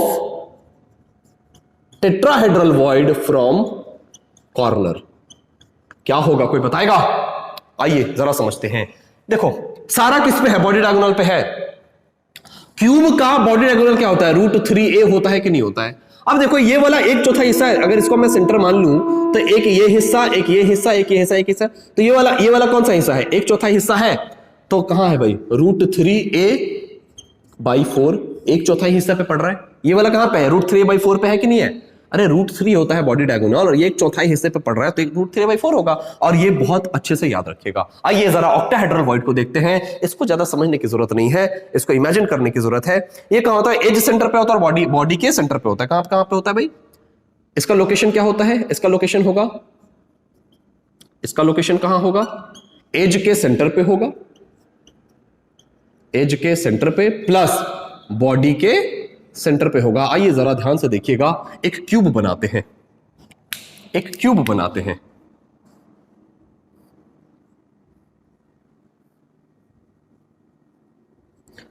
एज यही ना है, मान लो एज के सेंटर पे है, और एक और कहां है? बॉडी के सेंटर पे है, यही ना है। अब ये बताइए कि वाला बॉडी डायगोनल है कि नहीं है? ये वाला बॉडी डायगोनल है कि नहीं है?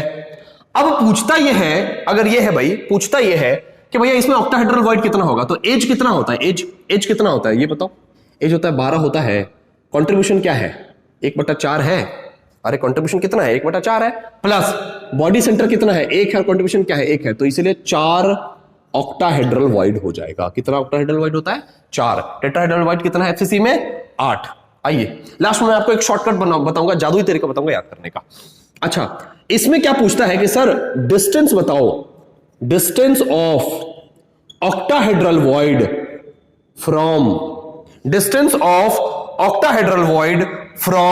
एज सेंटर,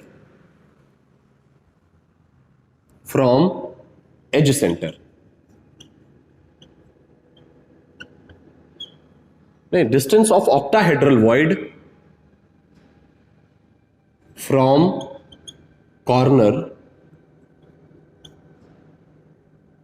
कॉर्नर किसके केस में?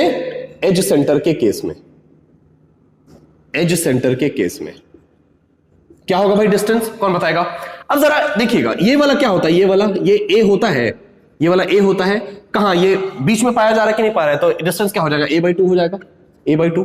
अब दूसरा सवाल जो पूछता है कि sir distance of octahedral void from corner बताइए हमें किस केस में, बॉडी सेंटर के केस में। अरे भाई देखो बॉडी सेंटर है, बॉडी डायगोनल क्या होता है क्यूब के केस में, बॉडी डायगोनल क्या होता है क्यूब के केस में, √3a होता है, बॉडी डायगोनल क्या होता है √3a होता है, और बीच में पाया जा रहा है तो क्या हो जाएगा √3a/2। यही है, ये दोनों चीज बहुत जरूरी है याद रखना, याद रखिएगा, इससे बहुत ही फ्रिक्वेंटली क्वेश्चन पूछा जाता है। अब एक चीज है ध्यान से समझना, एक मैं नोट दे रहा हूं आपको, नोट, और यही नोट आपको याद रखना है, और एक क्वेश्चन करा दूंगा तुरंत फटाफट कि अगर नंबर ऑफ एटम जो है, नंबर ऑफ एटम मतलब कि क्या Z, अगर n है तो टेट्राहेड्रल वॉइड जो होगा, सॉरी ऑक्टाहेड्रल वॉइड जो होगा वो भी n होगा, लेकिन टेट्राहेड्रल वॉइड जो होगा 2n होगा। जैसे FCC में Z की वैल्यू क्या थी, 4 थी, इसलिए ऑक्टाहेड्रल वॉइड क्या था, 4 था, लेकिन टेट्राहेड्रल वॉइड क्या था भैया, 4 दूनी 2n है, कितना था 8 था। अरे सर HCP में अगर आप हेक्सागोनल क्लोज पैकिंग में देखें तो Z की वैल्यू क्या थी, 6 थी, इसीलिए ऑक्टाहेड्रल वॉइड क्या था, 6 था, n ही होगा। Z अगर n है तो ऑक्टाहेड्रल वॉइड क्या n होगा, लेकिन टेट्राहेड्रल वॉइड क्या है सर, 2n है, मतलब कि 12 होगा। ऐसे ही क्वेश्चन बन जाएगा, कोई प्रॉब्लम ही नहीं है, फिर ऐसे पूछा जाता है ना। अब चलिए लास्ट एक पढ़ते हैं हम लोग, रेडियस रेशियो, उसमें एक क्वेश्चन करेंगे फिर खत्म कर देंगे, और एक और पार्ट छोटा सा शूट करेंगे और ये चैप्टर पूरा का पूरा खत्म हो जाएगा। इसमें मैंने पूरी डिटेल में आपको पढ़ा दी है क्वेश्चंस कराते हुए। ये पूरा अगर लेक्चर आप देख ले, पार्ट 1, पार्ट 2 और इसके बाद जो पार्ट 3 आएगा, और प्रीवियस ईयर आप लगाएं, आपसे 80% प्रीवियस ईयर क्वेश्चंस बन जाएंगे, चाहे वो जेई हो चाहे वो नीट हो, 90% क्वेश्चंस बन जाएंगे, और बचा हुआ जो 10% है वो बनाते बनाते बनेगा, है ना। 100% की मैं ओवर प्रॉमिस आपको क्यों करूं। चलो अगला टॉपिक है रेडियस रेशियो। इसमें आंख बंद करके वही चीज पढ़ना जो मैं बता रहा हूं आपको, रेडियस रेशियो, ज्यादा पढ़ने की जरूरत नहीं है इसमें। रेडियस रेशियो में भाई क्या है, क्योंकि ये कुछ डेटा है इसलिए मुझे लिखना पड़ेगा। रेडियस रेशियो मतलब क्या होता है भाई, रेडियस रेशियो को RR लिख रहा हूं, RR मूवी नहीं है, RR वो 3 R था, RRR। रेडियस रेशियो में क्या है, radius of cation bye radius of anion. इसको ऐसे भी लिख सकते हैं R plus by R minus, ऐसे भी लिखा जाता है, कोई दिक्कत नहीं है। कहीं कहीं किताब में ऐसे लिखा देखेंगे तो कंफ्यूज मत करिएगा। अब सुनिएगा एक चीज है, अगर इसका जो रेंज है, चलो इधर लिख लेते हैं वॉइड और इधर लिख लेते हैं कोऑर्डिनेशन नंबर। देखना मैं समझाना क्या चाह रहा हूं, तुरंत एक क्वेश्चन करेंगे खत्म करेंगे। इसका रेंज अगर 0.155 से लेकर रेडियस रेशियो का अगर 0. इधर से लिखना होगा, अगर इसका रेंज 0.155 से लेकर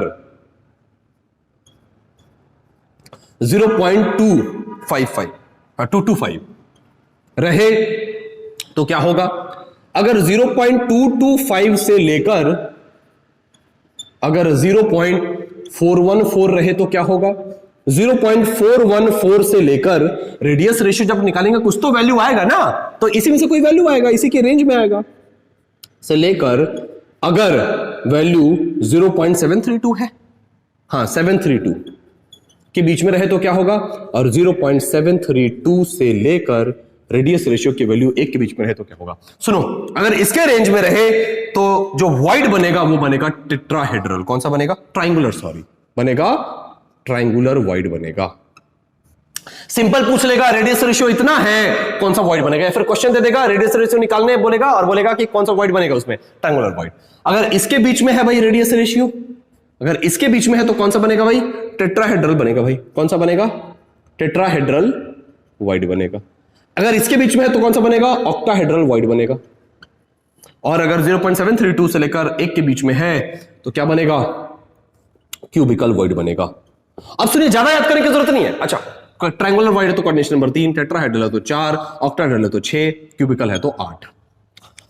एक चीज याद रखिएगा बस, और मैं कह रहा हूं सीरियसली याद रखिएगा, ऑक्टाहेड्रल क्यूबिकल वॉइड का एक एग्जांपल है CaCl, सीजियम क्लोराइड। याद रखिएगा प्लीज, सीजियम क्लोराइड अगर है तो वो क्यूबिकल वॉइड होगा और उसका रेंज क्या होगा 0.732 से लेकर 1 के बीच में होगा। और ऑक्टाहेड्रल वॉइड का एक याद रखिएगा NaCl, सोडियम क्लोराइड। प्लीज याद रखिएगा, क्यों कह रहा हूं अभी बताऊंगा आपको। ये 2 उदाहरण सिर्फ आपको याद रखने हैं, बाकी बहुत सारा उदाहरण होता है वो सब याद रखने की कोई जरूरत नहीं है। अगर इतना रहे, अगर आप एक चीज गौर करें तो जैसे जैसे रेडियस रेशियो का वैल्यू बढ़ रहा है, जैसे जैसे रेडियस रेशियो का वैल्यू बढ़ रहा है, वैसे वैसे ही साइज ऑफ वॉइड जो है, साइज ऑफ वॉइड जो है वो भी क्या हो रहा है, बढ़ रहा है। वैसे वैसे कोऑर्डिनेशन नंबर क्या हो रहा है, बढ़ रहा है। इस रिलेशन को प्लीज याद रखिएगा। अगर ये याद रहेगा बहुत सारे क्वेश्चंस बन जाएंगे। यकीन ना हो तब ये क्वेश्चन बनवा के दिखाता हूं आपको। एक क्वेश्चन है भाई, एक क्वेश्चन है, कहां, इधर लिखें क्या, कैसे लिखें, इसको मिटा के लिखते हैं, चलो नीचे लिखते हैं, इसको मिटा के लिखते हैं। एक क्वेश्चन है, क्वेश्चन आपके सामने है और देखिएगा कितना इजीली बनेगा और इजी से बन जाएगा सारा। The radius ratio of, question कह रहा है द रेडियस रेशियो, मतलब आर लिख लें क्या, द रेडियस रेशियो ऑफ के आई है, एफ है, के एफ है। द रेडियस रेशियो ऑफ के एफ इज 0.98। कह रहा है द स्ट्रक्चर ऑफ के F is of the type, क्या होगा। आइए, ऑप्शन नंबर ए क्या है, बी क्या है, सी क्या है, डी क्या है, जरा देख लेते हैं। ए बी ऐसे लिख लेते हैं, ए बी सी डी, देख लीजिएगा। ए जो है वो है NaCl, बी जो है वो है जिंक सल्फाइड ZnS, सी है CaCl और डी है ग्रेफाइट। देखिएगा कितना मजेदार सवाल है और अगर आप मेरे से पढ़े तो आराम से बन जाएगा। देखिएगा ध्यान से, क्या कह रहा है कि रेडियस रेशियो जो है, रेडियस रेशियो केएफ का वो आया है 0.98। बिल्कुल, चलो घटनाक्रम पे पहुंच गए हैं। क्या क्या दिया हुआ है पहले वो पता कर लेते हैं। आरआर की वैल्यू क्या है 0.79। कह रहा है कि केएफ का स्ट्रक्चर इनमें से कौन सा वाला होगा। अगर आप गौर से देखें तो रेडियस रेशियो किस रेंज के बीच आ रहा है, तो 0.732 से लेकर 1 के बीच में आ रहा है कि नहीं आ रहा है। अरे रेडियस रेशियो का रेंज किसके बीच आ रहा है, 0.732 से लेकर 1 के बीच में आ रहा है कि नहीं आ रहा है। तो कह रहा है कि एफ का स्ट्रक्चर क्या होगा भैया, तो CaCl, मैंने आपको याद रखने बोला था कि CFCl का इस बीच रहता है रेंज और वो क्यूबिकल होता है, इसलिए आंसर आ जाएगा CaCl। ये वाला आंसर हो जाएगा CaCl। बहुत मुश्किल था क्या, बहुत मुश्किल था क्या, अरे बहुत इजी है। अब आइए अगला एक क्वेश्चन देखते हैं, फिर ये लेक्चर खत्म करते हैं। लास्ट क्वेश्चन है आज का, सेकेंड लास्ट क्वेश्चन है। अब जरा एक क्वेश्चन बनाते हैं फिर से, चलो इसको मिटाते हैं और एक और क्वेश्चन लिखते हैं, देखते हैं कि आपसे बनता है कि नहीं बनता है। कह रहा है, ध्यान से देखिएगा, इसको भी मिटा देते हैं क्योंकि जरूरत जो है वो है सिर्फ किसका, ओके, यहां तक मिटा देते हैं चलो, क्योंकि मुझे जगह चाहिए। क्वेश्चन है, ध्यान दीजिएगा, A solid XY has NaCl structure. A solid, अब आपको बना लेना चाहिए लेकिन मैं फिर भी डिस्कस करूंगा। Solid XY has NaCl structure. NaCl structure कह रहा है if radius of R plus, मतलब केटायन X plus केटायन का is 100 पिकोमीटर, कितना होता है 100 पिकोमीटर है। तो कह रहा है what is the radius of, कह रहा है what is the radius of y minus ion, what is the radius of y minus ion. देखो कितना इजी सा सवाल है। अच्छा, ऑप्शन क्या है भाई, A B C D, एक ही जगह लेते हैं, उधर सॉल्यूशन कर लेंगे। ऑप्शन है 120 पिकोमीटर, ऑप्शन है 136.6 पिकोमीटर से लेकर 241.6 पिकोमीटर है। ऑप्शन है सी है 136.6 पिकोमीटर है और ऑप्शन डी है 241.6 पिकोमीटर। देखो कितना कंफ्यूजिंग ऑप्शंस देता है, बच्चा तो आराम से कंफ्यूज कर जाएगा इसमें यार। लेकिन आइए देखते हैं, समझते हैं। क्या एक सॉलिड XY है जिसका NaCl स्ट्रक्चर है? क्या है NaCl स्ट्रक्चर है भाई? चलो गुड गुड गुड।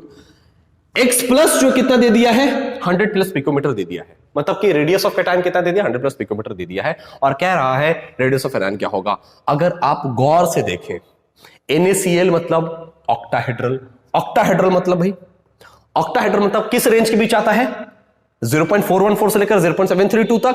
तो मतलब कि अगर मुझे radius of cation upon radius of anion पता करना हो तो ये कितने के बीच लाई करेगा? 0.414 अरे NaCl है तो ऑक्टाहेड्रल है। ऑक्टाहेड्रल तो रेंज कितना होगा? यही होगा, मैंने यही तो दो याद करने बोला था। 0.414 से लेकर 0.732 तक लाई करेगा कि नहीं करेगा? करेगा भाई। रेडियस ऑफ कैटायन दे दिया, कितना दे दिया? 100 पिकोमीटर। आओ चलो आओ सॉल्व करते हैं एक एक करके। Radius of cation by radius of anion, पहले इससे सॉल्व इससे इक्वेट करते हैं। 0.414 रेडियस ऑफ इतना दे दिया है, तो R इज इक्वल टू क्या हो जाएगा? R minus is equal to होगा, R minus is equal to होगा रेडियस ऑफ कैटायन कितना है? 100 पिकोमीटर है बटा 0.414 है। अगर आप इसको निकालेंगे ये आएगा 136.6 पिकोमीटर आएगा। ये निकाल के देख लीजिएगा। अच्छा चलो अगला पार्ट, इससे इक्वेट किया, अब इससे इक्वेट करते हैं। Radius of cation by radius of anion is equal to 0.732। अगर आप इसको सॉल्व, ये दे रखा है, कितना दे रखा है? 100 पिकोमीटर। मतलब कि radius of anion is equal to radius of cation but 0.732। अगर इसको सॉल्व करेंगे तो ये आएगा 241.6 पिकोमीटर।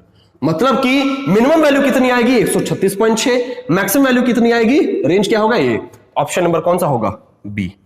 तो कितना आंसर आसान पूछता है। अगर ऐसा सवाल ना बने तो कैसे होगा काम, है ना? तो इसी तरीके से क्वेश्चंस पूछे जाते हैं। अब इसके बाद जो है अगले पार्ट में हम बहुत इंपॉर्टेंट टॉपिक डिस्कस करेंगे जो कि आपके एनसीईआरटी में नहीं है। ये रेडियस रेशियो जो हमने पढ़ा ये भी एनसीईआरटी में नहीं है, लेकिन जेईई मेंस में नीट में पूछता है तो पढ़ाने में क्या ही जाता है और पढ़ने में क्या ही जाता है। तो अगले टॉपिक में बहुत ही आधे घंटे का टॉपिक होगा वो, लेकिन हम पूरा सॉलिड स्टेट पार्ट 3 खत्म करेंगे। पार्ट 2 यहाँ पे खत्म होता है।